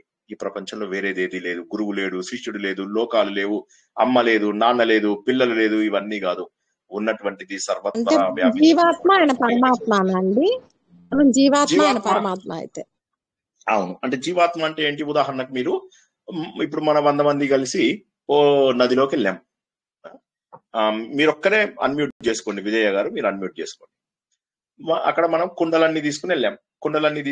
నీళ్లు ఉన్నాయి అక్కడ, మంచిగా చెరువు ఉంది. చెరువు లోపల నుంచి లేదా యమునా నది ఉంది, యమునా నది లోపల నీళ్లున్నాయి. తీసుకున్నాక మీ కుండ లోపల మీరు మంచిగా నింపుకున్నారు, నేను బిందెలో నింపుకున్నాను. అలాగే మన గ్రూప్ లో అందరూ కూడా వాళ్ళ వాళ్ళ గిన్నెల లోపల నీళ్లు నింపుకున్నారు. ఓకే, ఇప్పుడు మీరేమంటారు? ఇగో నా నీళ్లు అని అంటారు. నేనేమంటాను? ఇగో ఇవి నా నీళ్లు అంటాం. ఇంకొకళ్ళు అంటారు ఇవి నా నీళ్లు అంటారు. కానీ అందులో ఉన్నదంతా కూడా ఏ నీళ్ళండి విజయ్ గారు? అన్ని కూడా చెరువులో నీళ్ళే కదండి. అన్ని కూడా నదిలో ఉన్నటువంటి నీళ్ళే. నదిలో ఉన్నటువంటి నీళ్ళనే మనం శరీర రూపం లోపల ఉన్నప్పుడు నాది నాది నాది నాది అనుకుంటున్నాం.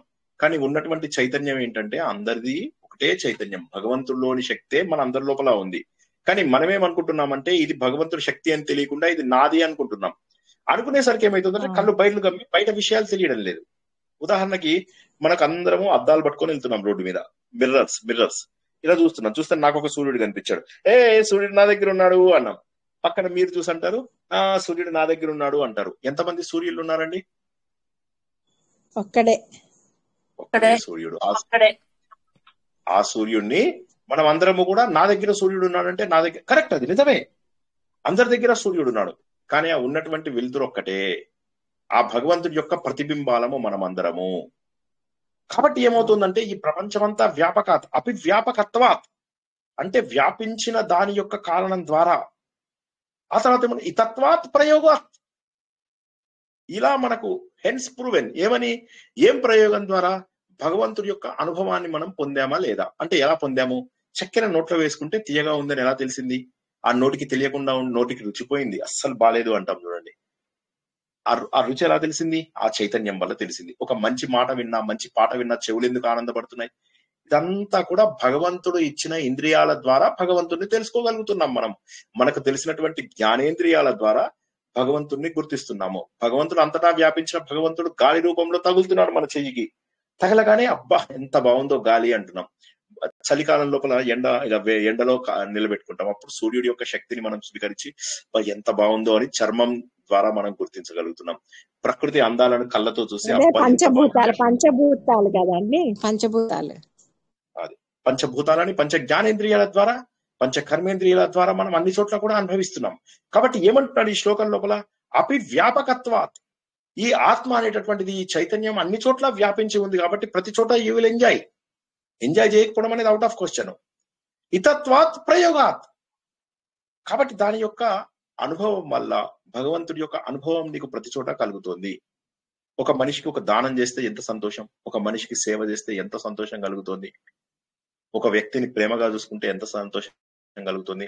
కానీ మనం ఏం చేస్తున్నాము? ఆ ప్రేమ, ఆ సర్వీసు, ఆ సేవ, ఆ మంచితనము, ఆ గొప్ప గుణాలు అన్ని కూడా మన పిల్లల మీద పెడుతున్నాం. పిల్లాడు ఎదిగితే మనం అసూయపడతామా?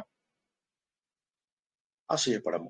అంటే మనలో ఉన్న గొప్ప లక్షణాలన్నీ దేవుడిచ్చినప్పటికీ మనం ఏం చేస్తున్నాము? స్వార్థంతో ఒక దగ్గర దాన్ని కేంద్రీకరిస్తున్నాం. కానీ అలా కాకుండా ఒక్కసారి వైడెన్ చేసి చూస్తే ఎంత గొప్ప లక్షణాలు మన లోపల ఉన్నాయి. సో కాబట్టి ఆ లక్షణాలన్నీ మనలో ఉన్నాయి, గొప్ప లక్షణాలన్నీ మనలో ఉన్నాయి. కానీ వాటిని మనం ఏం చేస్తున్నామంటే బలవంతంగా మూసేస్తున్నాము.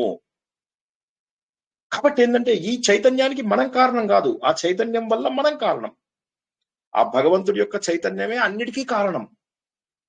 అందువల్ల అంటాడు స్వతః సిద్ధ భావాత్, స్వతః సిద్ధంగా ఉన్నది అది, దానికి కారణం ఇంకోటి ఏమీ లేదు, అదే అన్నింటికీ కారణం. భగవంతుడి చైతన్యమే అన్నింటికీ కారణం. ఈ పాయింట్ అర్థమైందా లేదా? ఎవరికైనా నాకు చెప్పండి. భగవంతుడి చైతన్యమే ప్రతి ఒక్క దానికి కారణము. ఆ కారణము అన్ని చోట్ల వ్యాపించి ఉండడం ద్వారా దాన్ని మనము అన్ని రూపాలలో అనుభవించడం ద్వారా దానికి ఇంకా ఏ ఆధారము లేదు. భగవంతుడి చైతన్యానికి వేరే ఆధారం లేదు. నువ్వేమన్నా పోయి సూర్యుడికి వెలుతురిస్తున్నావా? కాదు కదా, సూర్యుడే మనకు వెలుతురిస్తున్నాడు. అనన్య ఆశ్రయత్వాత్, ఇంకా దానికి వేరే ఆశ్రయం లేదు. భగవంతుడికి ఆశ్రయం ఏంటి? మనము భగవంతుడి యొక్క వెలుతురిని ఆశ్రయంగా చేసుకుంటున్నాము. కాబట్టి ఆయన ఏమంటాడు? అభివ్యాపకత్వాత్, వ్యాపించిపోయి ఉంది, ప్రపంచమంతా వ్యాపించి ఉంది భగవంతుడి శక్తి. ఇతత్వాత్ ప్రయోగాత్, అది నువ్వు అనుభవపూర్వకంగా తెలుసుకుంటున్నావు. స్వతః సిద్ధ భావాత్ అనన్యాశ్రయత్వాత్, వేరే దానిపైన ఆధారపడలేదు. అది భగవంతుడి యొక్క చైతన్యం స్వతః సిద్ధంగా వచ్చినటువంటిది. అందరూ సమానమే కదా. అంటే భగవంతుడి యొక్క శక్తికి మీరు వెళ్ళి ఏమన్నా తెప్పించారా భగవంతుడికి? లేకపోతే భగవంతుడికి స్వతః సిద్ధంగా ఉన్న లక్షణమా అది?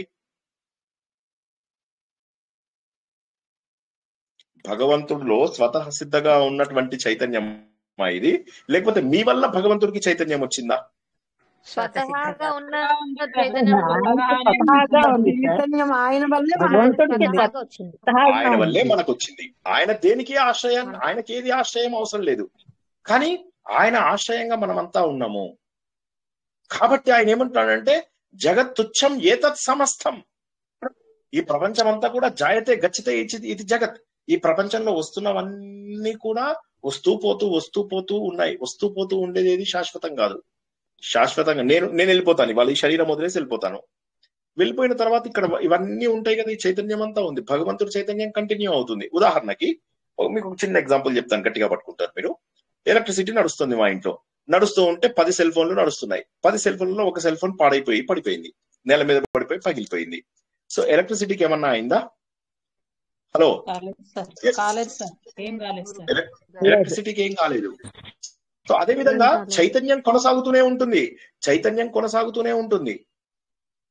శరీరాలు వస్తూ ఉంటాయి, పడిపోతూ ఉంటాయి, వస్తూ ఉంటాయి, పడిపోతూ ఉంటాయి. ఎందుకంటే ఇవి అశాశ్వతం కాబట్టి.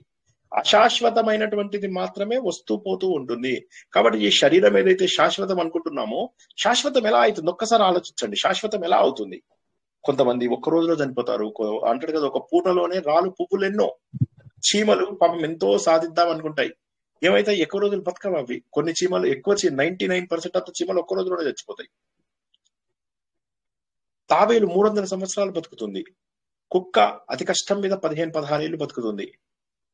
మనుషులు కొంతమంది ఒక్క రోజు బతుకుతారు, కొంతమంది పుట్టుకతోనే చనిపోతారు, కొంతమంది కడుపులోనే చనిపోతారు, కొంతమంది 100 ఏళ్ళు వచ్చినా చావరు. ఏంటిదంతా? ఏదో కారణం లేదే ఇవన్నీ జరగడం లేదు. ఇవన్నీ మన వల్ల జరగడం లేదు. నిజంగా కనుక మన వల్ల జరిగేటట్టయితే ధనవంతులు అనే వాళ్ళుగా చచ్చిపోరు, ఎప్పటికీ చచ్చిపోరు ధనవంతులు అయినటువంటి వాళ్ళు. సౌండ్ తగ్గింది. అందరికీ తగ్గిందా అండి? ఆయనకు ఒక్కరికే తగ్గిందా? బాగుంది. సో కాబట్టి ఏమైతుంది? ఈ ప్రపంచం లోపల జగత్తంతా కూడా మాయతోటి ఉన్నటువంటిదే. భగవంతుడికి ఆధారం అవసరం లేదు. భగవంతుడి యొక్క చైతన్యమే మనందరికీ ఆధారంగా ఉందని గుర్తించిన మరుక్షణము నువ్వెవరో తెలుసా? తదేకో వశిష్ఠ శివ కేవలోహం. ఈ ప్రపంచంలో మిగిలిపోయినటువంటి అన్ని శరీరము అవసరం లేదు, జ్ఞాన ఇంద్రియాలు అవసరం లేదు, కర్మ ఇంద్రియాలు అవసరం లేదు, మనస్సు, బుద్ధి, చిత్తం, అహంకారం అవసరం లేదు. మరి మిగిలిపోయినదేంటి? ఒకే ఒక చైతన్యము. ఆ ఒకే ఒక చైతన్యం నువ్వు. ఆ ఒకే ఒక చైతన్యం ప్రపంచమంతా వ్యాప్తి చెంది ఉంది. ఆ ఒకే ఒక చైతన్యం భగవంతుడి రూపంలో ఉంది. నువ్వు చూస్తున్నటువంటి జగత్తంతా కూడా పెద్ద కళ. నువ్వు చిన్న కళ అర్థం చేసుకున్నప్పుడు ఇది అంతా కూడా పెద్ద కళ అని గుర్తించాలి. ఎందుకంటే కళ్ళ ముందే అందరూ పిట్టల్లాగా రాలిపోతున్నారు. కొంతమంది ఎందుకు చనిపోతున్నారో తెలియదు, కొంతమంది ఎందుకు పుట్టారో తెలియదు, ఎందుకు ఓడలు బల్లవుతున్నాయో తెలియదు, బళ్ళు ఓడలు ఎందుకు అవుతున్నాయో తెలియదు. కర్మ సిద్ధాంతము ఇవన్నీ కొంతమందికి అప్లికేబుల్ అవుతున్నాయి ఎందుకో తెలియదు.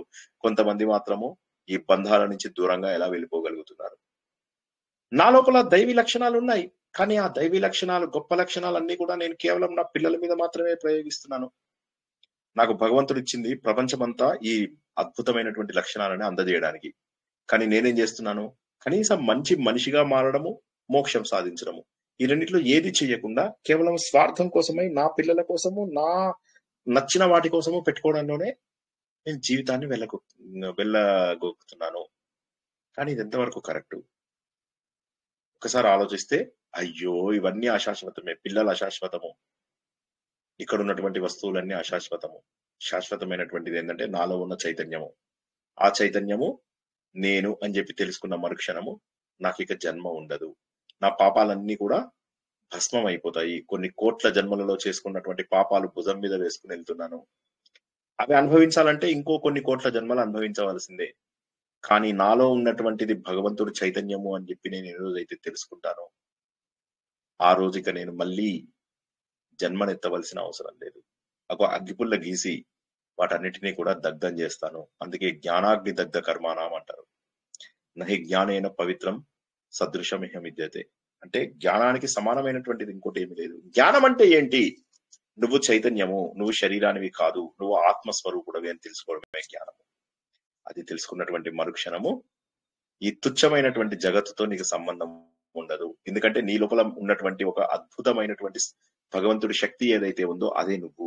నువ్వు ఈ శరీరానివి కాదు. శరీరము చిన్నప్పుడు ఒక రకంగా ఉంది, పెద్దగా అవుతున్నప్పుడు ఒక రకంగా ఉంది. మారిపోయావు, ముసలైపోయావు, తెల్లగడ్డం వచ్చేసింది, రేపు పడిపోతుంది కూడాను. ఇది నువ్వు కాదు. మనస్సు చిన్నప్పుడు అసలు పుట్టినప్పుడు మనస్సే ఉండదు. మెల్లమెల్లగా మనస్సు డెవలప్ అవ్వడానికి 1-2 years పడుతుంది. పరిణతి చెందడానికి 50 ఏళ్ళు పడుతుంది. కొంతమందికి జీవితంలో పరిణతి చెందరు, అది వేరే సంగతి. అలా వెళ్తూ వెళ్తూ వెళ్తూ ఉన్నప్పుడు ఆలోచన ద్వారా అయ్యో నేను ఇవన్నీ కాదు, నేను చైతన్యాన్ని అని చెప్పి తెలుసుకున్న మరుక్షణము ఈ శరీరం పైన మోహం తగ్గిపోతుంది.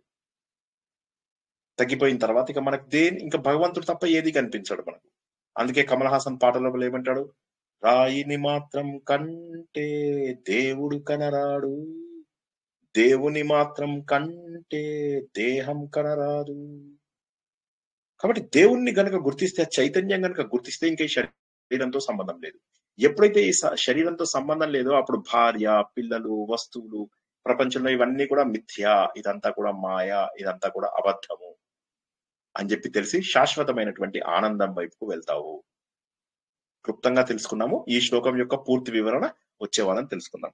ఆత్మ సుఖము వీడి నీ ఆట కొరకు పాత్ర పోషణ చేసేది సూత్రధారి, విశ్రమించదని పాదం ఆశ్రయించి పరమ కరుణాంతరంగా శ్రీ పాండురంగ. జై శ్రీకృష్ణ. అమోఘమైనటువంటి నిర్వాణ దశకము ఇంకొక 3 వారాల్లో అమోఘమైన ఎగ్జాంపుల్స్ తో చెప్పారు సార్. అమోఘమైన ఎగ్జాంపుల్స్ తో చెప్పారు సార్. గురువుగారు చిన్న డౌట్ అడగండి. జస్ట్ ఒక్క నిమిషం, మీ డౌట్ ముందు ఒక్కటి ఇది ఒక్క నిమిషం మీ డౌట్ అడగండి. వెంకట చైతన్య గారు మీదే డౌట్. ఒక్క నిమిషం.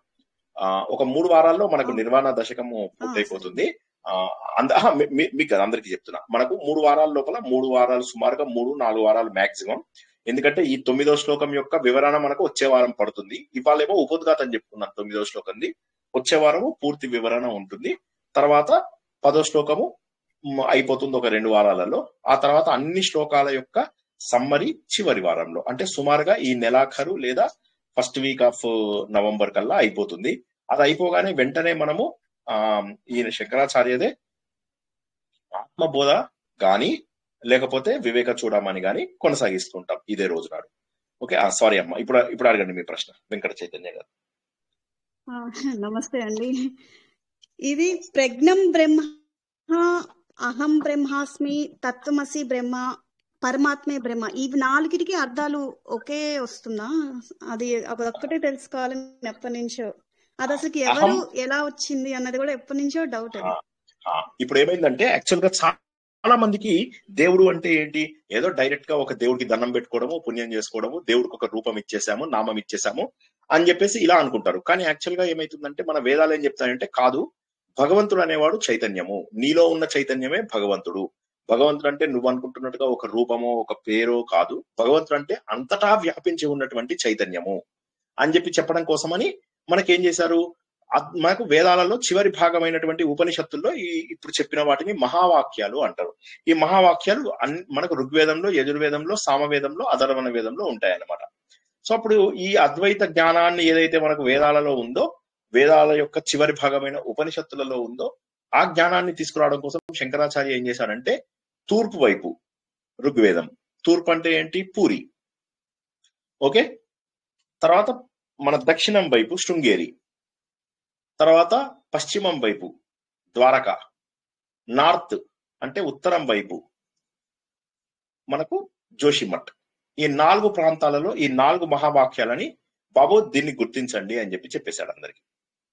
ఏం చెప్పాడు, ఋగ్వేదము, యజుర్వేదము, సామవేదము, అథర్వణం, ఈ సీక్వెన్స్ అనమాట. ఋగ్వేదం ఏమో పూరి, సో ఇలా గుండ్రగా తిరిగితే పైకి వెళ్ళేసరికి మీకు అథర్వణ వేదం వస్తుంది.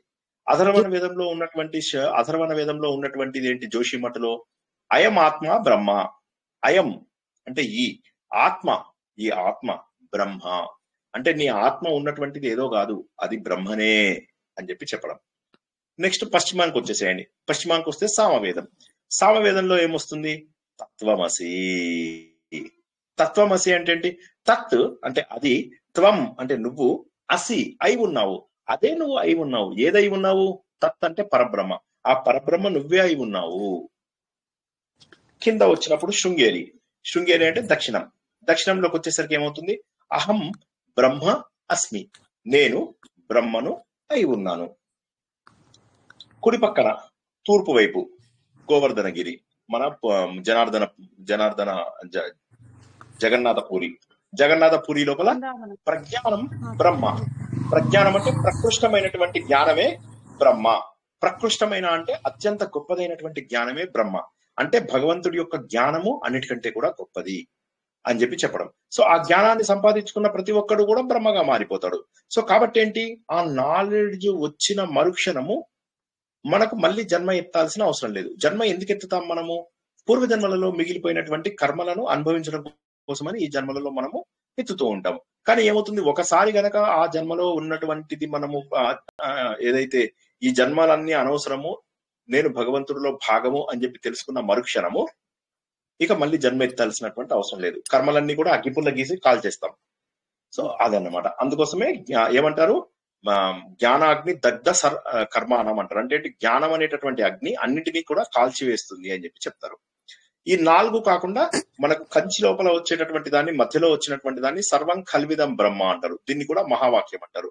దాని మీనింగ్ ఏంటంటే అన్ని చోట్ల ఉన్నది భగవంతుడే కదా అని చెప్పడం. జై శ్రీకృష్ణ. Next question Guruji.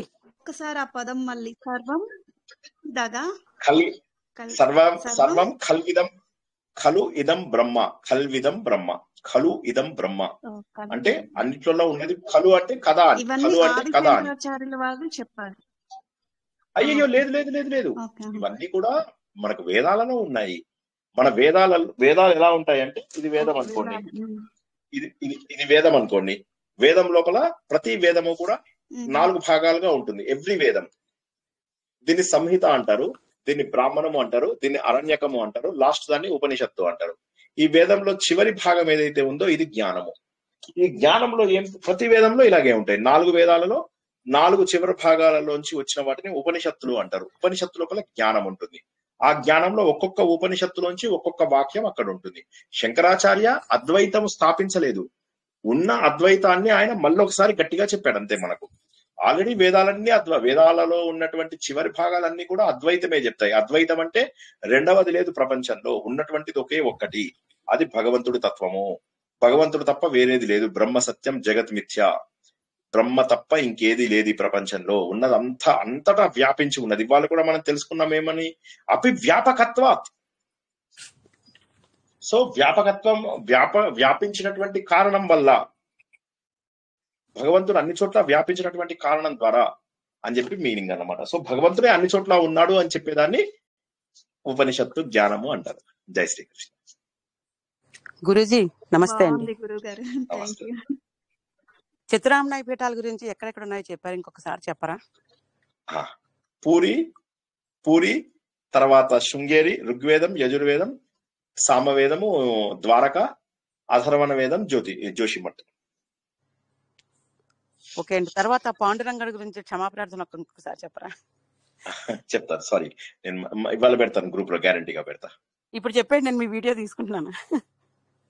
ఆత్మ సుఖము వీడి నీ ఆట కొరకు పాత్ర పోషణ చేసిది సూత్రధారి, విశ్రమించదని పాదం ఆశ్రయించి పరమ కరుణాంతరంగ శ్రీ పాండురంగ. జై శ్రీకృష్ణ. ఇంకేమైనా ప్రశ్నలు ఉన్నాయా ఎవరికైనా? జై శ్రీకృష్ణ అండి. చాలా అద్భుతమైన జ్ఞానము. ఎంత అర్థమైతే అంతే అర్థం చేసుకోండి. ఇంకా కొత్త వాళ్ళు ఎవరైనా ఉంటే ఇంకో 4 వారాల టైం ఉంది. పాత వాళ్ళకి సరే చాలా విషయాలు డివిజన్ అవుతున్నాయి. ఇక ఇది అయిన తర్వాత ఆత్మబోధ మొదలవుతుంది కాబట్టి ఆత్మబోధ గాని వివేక చూడమని అప్పుడు ఒక్కొక్క అడుగు వేసుకుంటూ అలా ముందుకెళ్తాము.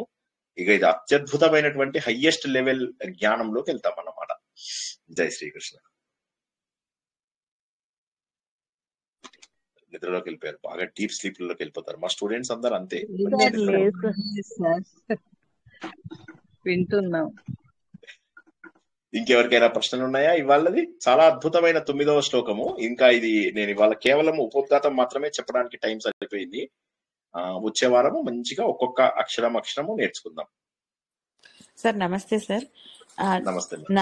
4 పీఠాల గురించి ఒక్కొక్క వాక్యం చెప్పారు కదా, అది మరి రిపీట్ చేస్తారు లేకపోతే ఇందులో ఉంటుందా సార్?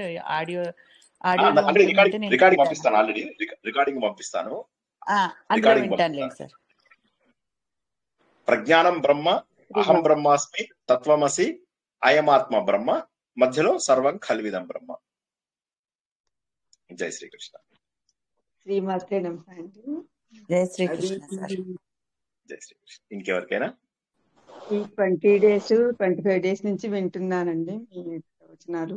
నాలో మార్పు నాకు చాలా తెలుస్తుంది. అటువరకు ఎవరైనా చెప్తుంటే వాళ్ళ మీద వీళ్ళ మీద చెప్తుంటే అవును కదా, అలా అన్నారు ఇలా అన్నారని వాళ్ళతో పాటు నేను కూడా అనేదాన్ని. కానీ ఇప్పుడు ప్రజెంట్ వాళ్ళు చెప్తుంటే నాకు అసలు వినాలనిపించట్లేదు, కట్ చేసేస్తున్నాను ఎక్కడికక్కడ. ఈ ఎక్స్పీరియన్స్ నాకు చాలా మంచిగా ఉంది. ఇంకా ముందు కూడా ఇంకా నేను చాలా మారుతాను అని చెప్పని అనిపిస్తుంది. కోపం అది కూడా చాలా తగ్గిందండి. చాలా దయగా, ఆర్ద్రతగా, అంత మంచిగా అనిపిస్తుంది. చాలా థ్యాంక్స్ అండి. చాలా సంతోషం అమ్మ. God bless. అంటే ఇక్కడ మనం గుర్తుంచుకోవాల్సింది ఒకటే, పూజలు చేయకపోయినా పర్వాలేదు కానీ పాపాలు మాత్రం చేయకూడదు అని అంటారు కదా. ఎట్టి పరిస్థితులలో కూడా పాపాలు చేయకండి. వేరే వాడు తిట్టినా సరే ఏమనకండి. మనకు శక్తి ఉండి ఏదైనా అన్యాయాన్ని ఎదిరించే దగ్గర ఎదిరించండి. అక్కడ మీ శక్తి సరిపోకపోతే పక్కకి వెళ్ళిపోండి. కానీ వేరే వాళ్ళని మాత్రము ఒక్క మాట కూడా అనకండి. చెడు అనవద్దు, చెడు వినవద్దు, చెడు కనవద్దు, చెడు చేయవద్దు. బస్ అక్కడి నుంచి వెళ్ళిపోండి. చెడు ఆపేస్తే మీరు 40-50 ఏళ్లలో చేసినటువంటిది ఏదైతే ఉందో, నేను ఒక కథ చెప్పాను మీ అందరికి, అది మళ్ళీ ఒకసారి చెప్తా, అందరు జాగ్రత్తగా వినండి. మీరు 40-50 ఏళ్లలో చేసిన పారాయణంతో మీకు ఇంత పుణ్యం వచ్చి ఉంటుంది. కానీ ఒక్కళ్ళ మీద చాడీలు మానేస్తే ఇంత పుణ్యం వస్తుంది. కాబట్టి తప్పు చెయ్యవద్దు. ఎందుకంటే మేము గుడికి వెళ్తాము, మేము ఉపవాసం ఉంటే గంగలో పోతాయి, అవన్నీ మోరిలో పోయి ఉంటాయి. ఇప్పటికి చాలా మందికి చెప్తున్నా నేను, ఒకరికి కాదు నాతో కలుపుకుని. ఇవన్నీ కూడా మనని మనము పవిత్రం చెయ్యలేని పూజలు ఎందుకు, మనని మనం పవిత్రం చాలా చేసుకోవాలి. మనసు చాలా పవిత్రంగా ఉండండి. పరిసరాలు కూడా మంచిగా పవిత్రంగా అనిపిస్తున్నాయి. ఎదుటి వ్యక్తిలో కూడా నేను మంచిని, అంత ముందుకు అంత కోపం వచ్చినా కూడా వాళ్ళని చూస్తుంటే ఇలా చేస్తున్నారు అలా చేస్తున్నాను, అలాంటిది వాళ్ళని ఇప్పుడు నేను పవిత్రంగా అంటే చూడగలుగుతున్నాను. అంటే నాలో పవిత్రత ఉండేటప్పుడు ఎదుటి వాళ్ళలో కూడా అది నాకు మంచిగా అర్థంలాగా తెలుస్తుంది. అది చాలా చాలా సంతోషం. మంచిగా అనిపిస్తుంది. అది కాక వీలైనంత వరకు అందరు జనాలు ఏం చేస్తారంటే, నేను ఇంతకు ముందు చెప్పిన కథే ఇంకొకసారి చెప్పి క్లోజ్ చేసుకుందాం. ఏంటంటే ఇద్దరు పండితులు కొట్లాడుకుంటున్నారు. మంచి వాళ్ళు, ఇద్దరు మంచి వాళ్ళు. వాళ్ళిద్దరు ఏంటంటే నాది కరెక్ట్ అంటే నాది కరెక్ట్ అనుకుంటున్నారు. కానీ వాళ్ళకి ఒకరి మీద ఒకరికి ఏం ద్వేషం లేదు. ఒకడు అంటాడు పందెం పెట్టుకుందాము, ఇలా కుదరడం లేదు, మనము గంట సేపటి నుంచి డిస్కస్ చేస్తున్నాము, బెట్ కాద్దాం అంటారు. ఏంటి బెట్ అంటాడు. ఒకతను చెప్తాడు నేను 10 ఏళ్లలో సంపాదించినటువంటి పుణ్యం అంతా బెట్ పెడుతున్నాను అంటాడు. ఇంకొకతను అంటాడు సరే నేను ఒక 10 క్షణాలు మంచి వాళ్ళతో స్పెండ్ చేసిన టైం ని పందెంగా పెడుతున్నాను అంటాడు. అని ఇద్దరు కొనసాగించుకుంటారు. అంటే ఎప్పుడు కూడా మంచి మనుషులతో మంచి పనులు చేసేదానికి ఇంత పుణ్యం వస్తుంది. ఇతనేది 10 ఏళ్ల పుణ్యాన్ని ఇతడు జస్ట్ ఒక కొన్ని క్షణాల పాటు మంచి మనుషులతో స్పెండ్ చేసిన టైం ని పుణ్యంగా చెప్తున్నాడు. కాబట్టి మంచి జనాలతోని స్పెండ్ చేసే టైంలో ఎంత పుణ్యం వస్తుందో, కాబట్టి అదొకటే గుర్తుంచుకోండి. పుణ్యం అనేటటువంటిది ఏంటి? ఒక అద్భుతమైన భావన. ఎప్పుడైనా మంచి వాళ్ళ దగ్గర ఉంటే ఏమవుతుందంటే అక్కడి నుంచి ఆటోమేటిక్ గా మనకు మంచి దొరుకుతుంది. ఇప్పుడు ఒక ఆయన ప్రవచనాలు చెప్తుంటే ఓ వింటున్నారు, 600-700 మంది వింటున్నారు, ఇలా కూర్చొని దండాలు పెట్టుకుంటున్నారు, ఆయన పాద ధూళి తగిలితే చాలా అని ఇలా అనుకుంటున్నారు, ఇవన్నీ చెప్తున్నారు. ఆ ప్రవచనం చెప్తున్న ఆయన తనకు తోచిన లాంగ్వేజ్ లో చెప్తున్నాడు. సరే, ఆ దాంట్లోంచి ఒక దొంగ వెళ్తూ ఉంటూ వాడు ఏమైతుంది, పోలీసులను తప్పించుకోవడం కోసం అని చెప్పేసి ఈ టెంపుల్లో దాక్కున్నాక అందులోపల తెలుస్తుంది అనమాట ఏంటి, అయ్యో నేను తప్పు అనుకోకుండా వింటాడు, మాటలన్నీ వింటాడు, మొత్తం ప్రవచనం వింటాడు. వినేమైతుంది, అయ్యయ్యో నేను దొంగతనాలు అవి చేస్తున్నాను, తప్పు చేస్తున్నాను అని చెప్పి మారిపోయి బయట తనే వెతుక్కుంటూ వెళ్తాడు. పోలీసుల దగ్గరికి వెళ్ళి నన్ను అరెస్ట్ చేయండి, నేను ఏం పాపం చేశానో తెలియదు, నన్ను పడేసి జైల్లో వేసేసి కుమ్మేయండి, కొట్టండి, కర్రలు ఇరగాలి, లాఠీలు ఇరగాలి, అట్లా కొట్టండి అని చెప్పేసి అంటాడు అనమాట. అనగానే సరే మొత్తం మీద అతను జైల్లో వెళ్తాడు. ఈ ప్రవచనం వింటున్న వాళ్ళు 600 మంది ఉంటారు. వాళ్ళందరూ ఏంటంటే ప్రసాదం ఇవ్వడానికి బయట లైన్ ఉంటుంది. ఆ లైన్ లో ఒకటి తోసి తన్ని జుట్లు వీక్కుంటారు, కొంతమంది ఆడాళ్ళు సిగలు గుంజుకుంటారు, అవి గుంజుతారు, ఇవి గుంజుతారు, సగం మంది ఇవి సో చెప్పులు పోతాయి. అందులోపల ఒక 40 మంది తొక్కిసలాటలో చచ్చిపోతారు. ఓకే, ఇంకో కొంతమంది ప్రసాదం నేల మీద పడేసిన ప్రసాదాన్ని తొక్కుతుంటారు కొంతమంది. ఇది ఒక 600 మంది. వీళ్ళందరూ రెగ్యులర్ గా ప్రవచనాలకు వచ్చేవాళ్ళు. మారనప్పుడు ఎందుకు ఇవన్నీ ఒక్కసారి ఆలోచించండి. కథది మీనింగ్ అర్థమైందా అండి అందరికి? నేను ఏం చెప్పదలుచుకున్నానో అర్థమైందా? చాలా అర్థమైందండి. ఇంకెవరికైనా మనలో మన నిజమైన పరివర్తన ఉండాలి.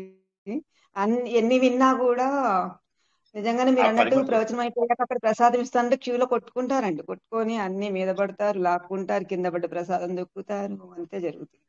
అంతసేపు విన్నదంతా వాళ్ళు ఎలా మర్చిపోతారో. అందుకే నేనేమంటానంటే మార్పు అనేది ఒక చిన్న దీని వల్ల రావచ్చు. ఎవరి వల్ల మనకు జీవితంలో ఎప్పుడు మార్పు వస్తుందో తెలియదు. మీ అందరికీ కూడా నా విషయంలో జరిగిన ఒక చిన్న మార్పు తెలుసు. ఎలా మారిపోయాం మరి? ఒకే ఒక్క చిన్న మార్పు అంతే. జీవితంలో ఒక చిన్న సంఘటన మన జీవితాన్ని మార్చేస్తుంది. సిద్ధంగా ఉండాలి, మార్పుకు సిద్ధంగా ఉండాలి. ఉంటే పవిత్రంగా తయారవ్వగలుగుతాం. జై శ్రీకృష్ణ. ఇంకెవరికైనా ప్రశ్నలు ఉంటే సరే, లేకపోతే రేపు మీ అందరి ఫేవరెట్ సో భజగోవిందము. సో రేపు మరొక శ్లోకము 2 శ్లోకాలు ముందుకెళ్దాము. భజగోవిందం సరే, మీకు పెద్ద ఎక్స్ప్లెనేషన్ కూడా అవసరం లేదు. నేను శ్లోకం చదువుతుంటే మీరే జవాబులు చెప్పేస్తున్నారు ఈ మధ్య. సో మీ అందరి ఫేవరెట్ అయినటువంటి భజగోవిందము రేపు ఉంటుంది. భజగోవిందము కూడా సుమారుగా ఒక 6 వారాలలో అయిపోయే ఛాన్స్ ఉంది. భజగోవిందం అయిన తర్వాత మనము ఆదిత్య హృదయము మొదలెడతాము. సో మనము భజగోవిందం అయిపోయాయి ఈ లింక్ లోనేనండి భజగోవిందం ఇందులోనే సేమ్ ఇదే గ్రూప్ లో వస్తుంది. సో ఇందులోనే భజగోవిందం అయిపోయాక ఒక 6 వీక్స్ తర్వాత మనకి ఇదే గ్రూప్ లో ఆదిత్య హృదయము వస్తుంది. తర్వాత ఈ రోజు ఏదైతే ఉందో సోమవారం నాడు మనకు నిర్వాణ దశకం పూర్తయి ఆత్మబోధ గాని లేకపోతే వివేక చూడమని గాని మొదలు పెట్టుకుంటాం. జై శ్రీకృష్ణ. ఇంకెవరికైనా ప్రశ్నలు ఉన్నాయా? So I'm sure like general గా అడగచ్చా గురువు గారు? జనరల్ ప్రశ్న. ఇప్పుడు మన ఆత్మ చైతన్యం కావాలంటే జ్ఞానం సంపాదించాలి కదా గురువు గారు? జ్ఞానం ఒక్కటేనా? జ్ఞానం ఒక్కటి సంపాదిస్తే మనకు మోక్షం వచ్చేసినట్టేనా? అంతే. జ్ఞానానికి మోక్షానికి ఇంకా తేడా లేదు. మళ్ళీ ఒక్కసారి చెప్తాను, మీకు అర్థం చేయించడానికి ప్రయత్నం చేస్తాను. చూడండి, ఈ రెడ్ కలర్ ది కర్మ, ఓకేనా? దీన్ని భక్తి అంటారు. గ్రీన్ కలర్ ది భక్తి. ఇదేమో జ్ఞానము, బింబు శుభ్రపరిచేస్తుంది. ఓకే, అన్ని ఇక్కడ ఎందుకున్నాయంటే బయట మెట్రో నుంచి తెచ్చినాం అన్నమాట. సో మీకు అర్థమవుతున్నాయా? ఈ 3 కనిపించాయా అందరికి? కనిపించాయి గురువు గారు. కర్మ ఏమో కర్మయోగంగా మార్చుకోవాలి. చేసినటువంటి ప్రతి పనిని కూడా మనం బాధ్యతగా చేస్తూ కర్మను వదలకుండా చక్కగా బాధ్యతగా చేస్తూ ఉండాలి. ఈ మధ్యలో ఉన్నటువంటిది ఏంటంటే భక్తి. ఈ భక్తి అనేటటువంటిది ఏదైతే ఉన్నదో ఈ భక్తి మార్గము అసలు యాక్చువల్ గా కర్మలోంచి జ్ఞానంలోకి జంపు కొట్టాలి. ఎందుకంటే జ్ఞానమే మోక్షము. కానీ కర్మలోంచి జ్ఞానంలోకి కొట్టడం కొద్దిగా కష్టం. సో ఏం చేస్తామంటే దేవుడి సహాయం తీసుకుంటాం. దేవుడి సహాయం తీసుకుని దేవుడి పైన భక్తి పెట్టుకుంటూ ఏది జరిగినా దేవుడే చేశాడు అనుకుంటాం. మనం బాధ్యతగా చేస్తాం. ఏది చేసినా దేవుడే చేశాడు, పాలం ఉంచినా నీటి ఉంచినా నీదే భారం అనుకుంటూ దేవుడి సహాయాన్ని తీసుకుంటూ ఉంటాము. ఆటోమేటిక్ గా జ్ఞాన మార్గంలోకి వెళ్ళిపోతాము. జ్ఞాన మార్గమే మోక్షం. భగవద్గీతలో ఏముంది? మొదటి 6 అధ్యాయాలు కర్మ, తర్వాత 6 అధ్యాయాలు భక్తి, తర్వాత 6 అధ్యాయాలు జ్ఞానం. వేదం ఎలా ఉంది? మొదట్లో కర్మ, లాస్ట్ లోపల జ్ఞానము. మన భాగవతము ఇవన్నీ ఎలా ఉన్నాయి? కర్మ, భక్తి, జ్ఞానము. పురాణాలన్నీ ఎలా ఉన్నాయి? కర్మ, భక్తి, జ్ఞానము. మణిద్వీపం ఏంటి? దేవి భాగవతంలో అది ఎలా ఉంది? కర్మ, భక్తి, జ్ఞానము. నహి జ్ఞానేన సదృశం పవిత్రమిహ చాలా చక్కగా విద్యతే వివరించారు తస్వయం గురుగారు. యోగ ధన్యవాదాలు. సంసిద్ధ కాలేనాత్మని చాలా బాగా విందతి. చెప్పారు. Thank you. ఈ నా విమ్ ఉంది నా కాబట్టి బాగా సందేహాన్ని తొందరగా తీర్చారు అర్థమైనట్టుంది. గురుగారు. చాలా బాగా చెప్పారు గురుగారు. నహి జ్ఞానేన సదృశం పవిత్రమిహ విద్యతే తస్వయం యోగ సంసిద్ధ కాలేనాత్మని విందతి. అంతే కదా గురుగారు? అంతే కదా, కరెక్ట్. జై శ్రీకృష్ణ. ఇంకెవరికైనా లాస్ట్ మినిట్ ప్రశ్నలు ఉంటే, మరి 1.5 hour అయిపోయింది కదా, నిద్రలు పోతుంటారు కదా. వండర్ఫుల్. రేపు మళ్ళీ మీ అందరి ఫేవరెట్ ఉంది. చక్కగా పవిత్రంగా ఉండండి. నేనేమంటానంటే మీరు ఆధ్యాత్మిక మార్గంలో వెళ్ళాలి అంటే పవిత్రత మోస్ట్ ఇంపార్టెంట్. పవిత్రంగా ఉండి మీరు ఏం చేసినా కూడా పెద్ద తప్పు లేదు. శ్రీకృష్ణుడు ఏమంటాడు? జ్ఞానం వచ్చిన వాడు అంతకుముందు కొన్ని కోట్ల మందిని చంపిన వాడైనా కూడా వాడికి ఏ రకమైన పాపము అంటదు అంటాడు. ఇంకా అర్థం చేసుకోండి ఎంత మాట అంటే, కళ లోపల నేను 100 మందిని చంపేశాను. ఉదాహరణకి నేను నిద్రలో ఉన్నాను, కళ వస్తుంది. కళ లోపల నాకెవడో మెషిన్ గన్ ఇచ్చాడు, దబ పాకిస్తాన్ వాళ్ళందరినీ చంపేశాను. కళ్ళు లేచాను, కళ్ళు తెరిచి చూసిన తర్వాత నాకు ఎంత పాపం అంటిందంటారు? ఏమీ అంటదు. అదే విధంగా జ్ఞానము అంటే ఏంటి? కళ్ళు తెరుచుకోవడమే జ్ఞానము. మనం అందరం ఇప్పుడు కళ్ళు మూసుకుని ఉన్నాం అన్నమాట. కళ్ళు తెరుచుకున్న మరుక్షణము ఇక్కడ చేసిన పాపాలన్నీ కూడా కొట్టుకుపోతాయి. ఇక్కడ ఉన్నటువంటి పాపాలన్నీ కొట్టుకుపోతాయి, ఒకే ఒక్క క్షణంలో పోతాయి. జ్ఞానం అనేది ఇలా, అది రావడం కష్టం, వచ్చిందంటే ఇంతే, ఒకే దెబ్బకి డైరెక్ట్ గా దేవుడి దగ్గరికి వెళ్ళిపోతాం. అలాగా చూడండి, ఆ బుడ్రవేలు ఎంత పైకి వెళ్తుందో జ్ఞానము. ఇది ఏంటి? ఇది నేను ఈ చెయ్యి ఊపుతున్నా కదా, పాయింట్ ఫింగర్ నేను. నాతోనున్నవి ఈ మూడింటిని మాయా అంటారు.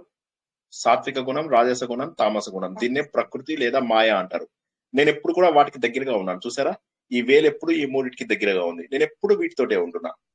ఇదేమో దేవుడికి దూరంగా ఉన్నా నేను, ప్రకృతికి మాయకు దగ్గరగా ఉన్నా నేను.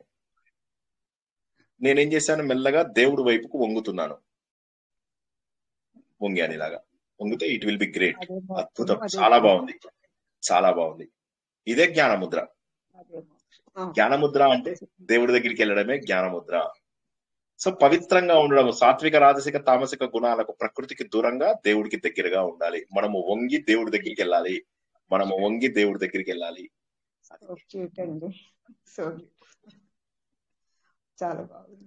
చాలా బాగుంది సార్. మనిషి ఎప్పుడు మాయలో ఉంటాడు కాబట్టి మనం మాయని వదిలి దేవుణ్ణి స్మరించాలి. అంతే కదా గురువు గారు? అవునమ్మా, బాగా చెప్పావు, కరెక్ట్. ఓకేనా, ఇంకా ముగించుకుందామా? చెప్పారు కదండి ఇందాక. చెప్పండి. కళల గురించి చెప్పారు కదా ఇందాక. ఎక్కువ ఫ్రీక్వెంట్ గా నాకు మా నాన్నగారు చనిపోయిన కళలు ఎక్కువ వచ్చేది. మా వారికి చెప్పంగానే పొద్దున్నే చనిపోయినట్టు కళలు వస్తే మంచిదేలే, ఎక్కువ ఆలోచించకు అని అంటూ ఉండేవాళ్ళు. కళలు ఏవచ్చినా కూడా ఇగ్నోర్ చేయండి. కళలతో ఏం సంబంధం లేదు. కళలకు ఫలితాలు లేవు. స్వప్న ఫలితాలు ఏవైతే చెప్తుంటారో స్వప్న ఫలితాలన్నీ కూడా అబద్ధాలు. కాబట్టి వదిలేసేయండి. ఏ కళ వచ్చినా, మంచి వచ్చినా వదిలేయండి, చెడు వచ్చినా వదిలేయండి, ఏదొచ్చినా వదిలేయండి. కళ అనేది ఏంటంటే మనం ప్రారంధం అనుభవించేది జాగృత అవస్థలో కొంత, స్వప్నావస్థలో కొంత అనుభవిస్తాం, అంతే. దాని గురించి వస్తాయి కాబట్టి వాటికి పెద్ద మీరు పట్టించుకోవాల్సినటువంటి అవసరం లేదు. కళలో మీకు కొన్ని పాపాలు, కొన్ని పుణ్యాలు కరిగిపోతున్నాయి అనుకుని వదిలేయండి, అంతే. ఏమి దాన్ని అసలు జాగృతావస్థను ఎంత మీరు ఇదిగా తీసుకుంటారో స్వప్నావస్థని అంత లైట్ గా తీసుకోండి. రెండు లైట్ గానే తీసుకోవాలి. స్వప్నావస్థని లైటే తీసుకోవాలి, జాగృత అవస్థను కూడా లైటే తీసుకోవాలి. ఉన్న శరీరాన్ని వేరే వాళ్ళ సేవ కోసం ఉపయోగించడమే సరిపోతుంది. ఎందుకంటే అందరిలో ఉన్నటువంటి భగవంతుడు ఏమని చెప్తాడు? వీళ్ళు 16వ అధ్యాయం భగవద్గీతలో, అందరిలో ఉన్న నన్ను బాధ పెడుతున్నారు వీళ్ళు, అందరి హృదయాలలో ఉన్నానయ్యా ఈ ఆసురీ లక్షణాలు ఉన్నటువంటి వాళ్ళు నన్ను బాధ పెడుతున్నారు, అందరిలో ఉన్నది నేనేనని తెలుసు కదా అని అంటాడు. కాబట్టి ఒక్కటే మాట నేను ఏం చెప్తున్నానంటే, నిజంగా మన స్టూడెంట్స్ ఎవరు కూడా ఒక్క తప్పు కూడా చేయకుండా జాగ్రత్త పడండి. జై శ్రీకృష్ణ. భగవంతుడి మాట, నా గురించి అసలు చెయ్యొద్దు ఎవరు, భగవంతుడి కోసం చెయ్యండి చాలు. జై శ్రీకృష్ణ. ఓకేనా, ముగించుకుందామా? ప్రశ్న ఏదైనా ఉంటే తప్ప, లేకపోతే ముగించేసుకుందాం. అందరూ కూడా గురుగారికి ఆలోచన ద్వారా అడగాల వద్ద తెలియలేదు. చెప్పమ్మా. ఇప్పుడు నాన్ వెజ్ వండడం అంటే నేను తినను, కానీ ఇంట్లో నాన్ వెజ్ వండుతాను. ఆ అంటే అది వండొచ్చా వండకూడదా అని ఒక ఇది. అంటే జనరల్ గా ఏంటంటే ఇప్పుడు ఈ రోజుల్లో ఫుడ్ సప్లై ఉండడం వల్ల తినవచ్చు. కాకపోతే హిందూ ధర్మం ప్రకారం, అంటే నేను చెప్తున్నది కేవలం భగవద్గీత ప్రకారము, పురాణాల ప్రకారము తినవచ్చు, మాంసము అవి తినవచ్చు. ఇప్పుడు మనకు మహాభారతంలో కూడా మాంసము తింటూ ఉంటారు వీళ్ళు. భీముడు అన్నింటిని జంతువులను వేటాడవి తీసుకొస్తుంటాడు, కాబట్టి తినడం తప్పు కాదు. అయితే భగవద్గీత ప్రకారం మాత్రము తప్పు. మాంసము తప్పు, మద్యము తప్పు. ఓకే, మళ్ళీ మగువ అంటే చెడ్డ అలవాట్లు, అంటే వ్యభిచార అలవాట్లు తప్పు. మత్స్యం అంటే చేప కూడా తినడము తప్పు. ఇలా కొన్ని ఉంటాయన్నమాట. ఇవి తప్పు, అవి మాత్రం చెయ్యకూడదు, ఎట్టి పరిస్థితులలో చేయకూడదు. అంటే మద్యం తాగిన వాడు ఎవరైనా కూడా వాడు అత్యంత పాపాత్ముడు అన్నమాట. పంచమహాపాతకాలలో ఈ 4, ఇంకోటి ఏదో ఉంది నేను మర్చిపోయాను, మదం అనుకుంటాను. సో ఇవి ఉన్నవాడు పంచమహాపాతకాల లోపల మాంసం, మద్యం, మగువ, మత్స్యం, ఇంకోటి ఏదో ఉంది, అది మదం అనుకుంటున్నా, నాకు జ్ఞాపకం రావట్లేదు. అవి ఈ 5 చెయ్యడం అనేటటువంటిది మహాపాతకాలుగా భావిస్తారు. కానీ పురాణాలలో మాత్రము మాంసము తినడము తప్పుగా ఉండదు. ఇప్పుడు మనం మహాభారతంలో మొన్న తెలుసుకున్నటువంటి జూదం కాదు, మాతో వస్తుంది, పంచమకారాలు అంటారు. సో అయితే అది అందులోపల అతను మాంసం కొట్టు మస్తాను ఉంటాడు, కానీ జ్ఞాని ఉంటాడు అతను, ధర్మవ్యాధుడు అనే ఆయన. సో అతని దగ్గరికి కౌశికుడు అనే అతను నేర్చుకుని వెళ్ళి, మరి ఇలా హింసించడం తప్పు కాదా అని అంటాడు. అతను ఏమంటాడంటే, నేను చంపడం లేదు, ఇది మా వర్ణంలో వచ్చిన వృత్తి నేను చేస్తున్నాను అంతే అని అంటాడు అనమాట. సో మాంసం తినడం తప్ప అంటే పురాణాల ప్రకారం తప్పు కాదు. కానీ మన అత్యంత హైయెస్ట్ లెవెల్ ఏదైతే ఉన్నదో భగవద్గీత అనేది ఉపనిషత్తుల సారం అంటారు. ఉపనిషత్తులు అంటే ఏంటి? ఇందాక చెప్పినట్టుగా మనకు వేదం లోపల చివరి భాగంలో ఉపనిషత్తు అంటారు. ఇదంతా కూడా జ్ఞానము, అమోఘమైన జ్ఞానము. దీని ప్రకారము మాంసం తినడం తప్పు. సో మీకు సరైన జవాబు చెప్పలేదేమో నాకు తెలియదు, ఎందుకంటే కరెక్ట్ అని చెప్తున్నాను, కరెక్ట్ కాదు అని చెప్తున్నాను. వేదం ప్రకారం చంపితేనే తప్పు కదా సార్, అలాంటి నాన్ వెజ్ అంటే తప్పే కదా సార్, అది కూడా ఒక ప్రాణి. జీవహింస కూడా తప్పే కదా, జీవహింస తప్పు, ఖచ్చితంగా తప్పు. అంటే మనకు ఏమైందంటే ఇప్పుడు దురదృష్టవశాత్తు ఈ పురాణాల లోపల మాంసాహారం ఎలోడ్ ఉంది, అందువల్ల వచ్చేసింది ఇబ్బంది. సో పురాణాలలో మాంసాహారం లేకుండా ఉంటే మనం సరిగ్గా చెప్పేవాళ్ళం. భగవద్గీతలో ఏమంటాడు? కేవలము పండిన పంట మాత్రమే తినాలి అని చెప్తాడు శ్రీకృష్ణ భగవానుడు. ఏమంటాడు? మీరు పూజలు కర్మలు చేయండి, మీ కర్మలకు ప్రజాపతులు సంతోషించి మీకు వర్షాలు కురిపిస్తారు, ఆ వర్షాల ద్వారా మీకు పంటలు వస్తాయి, అవి బాగా తినేసి మళ్ళీ కర్మలు చేయండి, మళ్ళీ మీకు వర్షాలు కురుస్తాయి, మళ్ళీ మీకు పంటలు పండుతాయి, అవి తినండి, మళ్ళీ ఆ వచ్చిన డబ్బులతోటి మళ్ళీ యజ్ఞాలు చేయండి. సో ఇదా అన్నమాట. సో కాబట్టి ఏంటంటే మనకు వెజిటేరియన్ గా ఉండమని చెప్పేసి శ్రీకృష్ణ భగవానుడి ఉపదేశం. ఏది ఏమైనప్పటికీ కూడా ఎవరికైతే కనీసము తినకూడదని చెప్పేసి వాళ్ళకి చెప్పారు, వాళ్ళు కనీసం తినకుండా ఉండడానికి ప్రయత్నం. మాంసము, మద్యము స్ట్రిక్ట్ నో.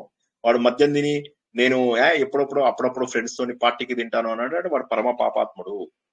అదే విధంగా అనవసరంగా జీవహింస చేసిన ప్రతి ఒక్కడు పాపాత్ముడే. అయితే ఫుడ్ సప్లై గురించి అన్ఫార్చునేట్లీ దాన్ని కరెక్ట్ గా మనం చెప్పలేము, ఎందుకంటే ఇప్పుడు ఈవెన్ బుద్ధిస్టులు కూడా మాంసం తింటారు. మీకు ఆ విషయం తెలుసా? సో ఇక ఏం చెప్తాం, మరి వాళ్ళు అహింసకి మెయిన్ కదా, మరి వాళ్ళు కూడా తింటారు. సో దాన్ని ఎక్కువేం అనలేం, కానీ అట్లీస్ట్ మనం ఎంత వీలైతే అంత తగ్గించుకోవడానికి ప్రయత్నం చేద్దాం. జీవహింస తప్పు, 100% తప్పు. జై శ్రీకృష్ణ. రామకృష్ణ మఠ వాళ్ళు కూడా అంటారు, తినొచ్చు అంటారు సార్. విశాఖపట్నంలో మొత్తం చేపలే పెట్టిరట, మామయ్య వాళ్ళు పోతే భోజనం. కలకత్తాలో కూడా, కలకత్తాలో వేరు, కలకత్తా లోపల చేపలు జలపుష్పం అంటారు, అది వేరు. కలకత్తాలో పెట్టిరట. కలకత్తాలో వేరు, కలకత్తా వేరు, మిగతా రామకృష్ణ మఠాలు వేరు. కలకత్తా లోపల అది నాన్ వెజ్ కిందకి రాదు. ఇప్పుడు నేను అక్కడ కొన్నాళ్ళు పనిచేసి ఉండే, అక్కడ వాళ్ళు ఏంటంటే వాళ్ళు చేప కూడా తినను అని చెప్పి నేను వాళ్ళకి ప్రత్యేకంగా చెప్పాల్సి వచ్చేది. అలానే వాళ్ళు చేప వెజిటేరియనే కదా అనేవాళ్ళు. వాళ్ళు అంటే నేను బలవంతంగా ఆపాల్సి వచ్చేది. అల్టిమేట్ గా ఏమయ్యేదంటే అందరిది డిన్నర్ అయిపోయేది, నేను అలా కూర్చునేవాడిని అంతే. చివరికి లాస్ట్ లోపల నాకు స్వీట్లు తీసుకొచ్చి ఇచ్చేవాళ్ళు, అంతే. ఆ స్వీట్లు తినేవాడిని. వాళ్ళు బాధపడే వాళ్ళు, అయ్యి సార్ పెళ్లికి వచ్చి మీరేం తినకుండా వెళ్తున్నారు అని చెప్పి అలా అందరినీ బాధ పెట్టే సమయాలు ఉన్నాయన్నమాట. జై శ్రీకృష్ణ. కాకుంటే రజోగుణం ఏర్పడుతుంది అంట సార్ మాంసాహారం తింటే. ఉప్పు మాంసాహారం కారం మంచిది పులుపు. కాదు. అంతే అంతే అంతే. అవును అవును. జై శ్రీకృష్ణ. జై ఓకేనా? శ్రీకృష్ణ సార్. ఈ మధ్య భగవద్గీత అనుసరించే వాళ్ళు కూడా కళ్ళతో చూసినప్పుడు తప్పులేదు, చెవులతో విన్నప్పుడు తప్పులేదు, తింటే తప్పేంటి అన్న కాన్సెప్ట్ లో కూడా మాట్లాడుతున్నారు సరే గురువు పోన్లేండి, గారు. మనకి అది వేరే వాళ్ళని వదిలేద్దాం. నేను ఇందాక ఏమన్నానంటే వేరే వాళ్ళని అస్సలు వద్దు, మనం వదిలేసేసి చక్కగా మనం మాత్రం కరెక్ట్ గా మంచి పద్ధతి లోపల వెళ్దాం. ఉంటారండి చాలా మంది రాంగ్ ఇంటర్ప్రిటేషన్ ఇచ్చే వాళ్ళు ఉంటారు, అవును ఏం అనలేరు అవును వాళ్ళని. ఎందుకంటే ప్రతి చోట ఉంటాయి కదా మేడం, మనం చూస్తుంటాం అన్ని చోట్ల కొట్లాటలు, అన్ని చోట్ల ఎక్కడెక్కడైతే డబ్బు కలెక్ట్ చేస్తారో మీరు గుర్తుంచుకోండి, అక్కడ గొడవలు జరుగుతాయి. మీకు ఏ మఠం తీసుకోండి, ఏ పీఠం తీసుకోండి, అందరూ వాళ్ళు అక్కడ మనని ఎదగనీయకుండా అలా బానిసలాగానే ఉంచుతారు. మన డబ్బుతోటే ఎదుగుతాయి ఆశ్రమాలు గాని, మఠాలు గాని, పీఠ. మనము బాగు చేసుకోవడం ఒక్కటే మనం చేసుకోగలము. ఎవ్వరు వచ్చి మనల్ని కాపాడతారో అనుకోలేం, ఎందుకంటే జ్ఞానం మార్గంలో ఎవరు మనల్ని ముందుకు తీసుకెళ్లరు. సో అందుకోసమని ఏంటంటే దొరికిన కొద్ది జ్ఞానాన్ని మనం కాపాడుకుందాం. మిగిలిన మీరు ఎక్కడికి వెళ్ళినా కూడా వాళ్ళ మఠానికి వాళ్ళ పీఠానికి ఎంత డబ్బు మీరు ఇస్తారు అనే దాన్ని బట్టే మీకు ఉంటుంది. మీరు ఈవెన్ పెద్ద పెద్ద మఠాధిపతులు కూడా పెద్ద పెద్ద కార్లలో తిరుగుతూ, కిరీటాలు పెట్టుకుంటూ, సోఫాలలో కూర్చుంటూ, ఓకే, అసలు ఏదైతే యోగి జీవితానికి పూర్తి స్థాయి వ్యతిరేకమో అట్లాంటి వాళ్ళు ఎంతమంది ఉన్నారు, లెక్కలేనంత మంది. డబ్బు డబ్బు డబ్బు డబ్బు డబ్బు డబ్బు డబ్బు. జై శ్రీకృష్ణ. అటువంటి వాళ్ళని వదిలేద్దాం, ఇంకా ఏం చేసేది లేదు. థ్యాంక్ యూ అండి. Thank you madam. ఆలోచన ద్వారా భగవంతుడికి దగ్గర అవ్వాలని, ఆత్మస్వరూపం తెలియాలి అంటే ఆలోచన తప్పకుండా రావాలి. నేనెవరిని, ఈ శరీరం శాశ్వతమా, అన్నదమ్ములు శాశ్వతమా, అక్క చెల్లెలు శాశ్వతమా, చుట్టాలు శాశ్వతమా, స్నేహితులు శాశ్వతమా, పిల్లలు శాశ్వతమా, తల్లిదండ్రులు శాశ్వతమా, కంటి ముందే అన్ని కూడా మాయమైపోతూ ఉన్నాయి. నేను కూడా ఇవ్వాలో రేపో ఈ క్షణమో. అటువంటిప్పుడు ఎందుకు దీన్నంతా కూడా శాశ్వతం అనుకుంటున్నాను? నేను శాశ్వతం కాదు అని నాకు అర్థమైపోయింది, అంటే నేను సత్యం కాదు. అంటే ఈ శరీరంతో ఏర్పడినటువంటి అన్ని బంధాలు కూడా శాశ్వతం కాదు అన్న విషయం ఏర్పడింది. దీన్నే నేను ఆలోచిస్తూ మరి నేను ఎవరిని, నాలో ఉన్న చైతన్యం మాత్రము ఈ జన్మ నుంచి మరో జన్మకి, మరో జన్మ నుంచి మరో జన్మకు, లేదా అసలు జన్మలు లేనటువంటి భగవంతుడిలోకి నేను కలిసిపోతానేమో అని చెప్పి ఆలోచిస్తూ జ్ఞానాన్ని సముపార్జన చేయడమే నిర్వాణ దశకం యొక్క ముఖ్య లక్ష్యము. ఇది అందరికీ కూడా అర్థమైందని ఆశిస్తూ ఈ రోజు ప్రవచనాన్ని ఇక్కడ ముగించుకుందాం. పునర్దర్శనం రేపు రాత్రి 9 గంటలకు భజగోవింద ప్రవచనంలో. అందరూ వీలైనన్ని సార్లు విని అర్థం చేసుకోవడానికి ప్రయత్నం చేస్తారని ఆశిస్తున్నాను. జై శ్రీకృష్ణ. అందరికీ కూడా శుభం కలుగుగాక. శుభం భూయాత్. శుభరాత్రి.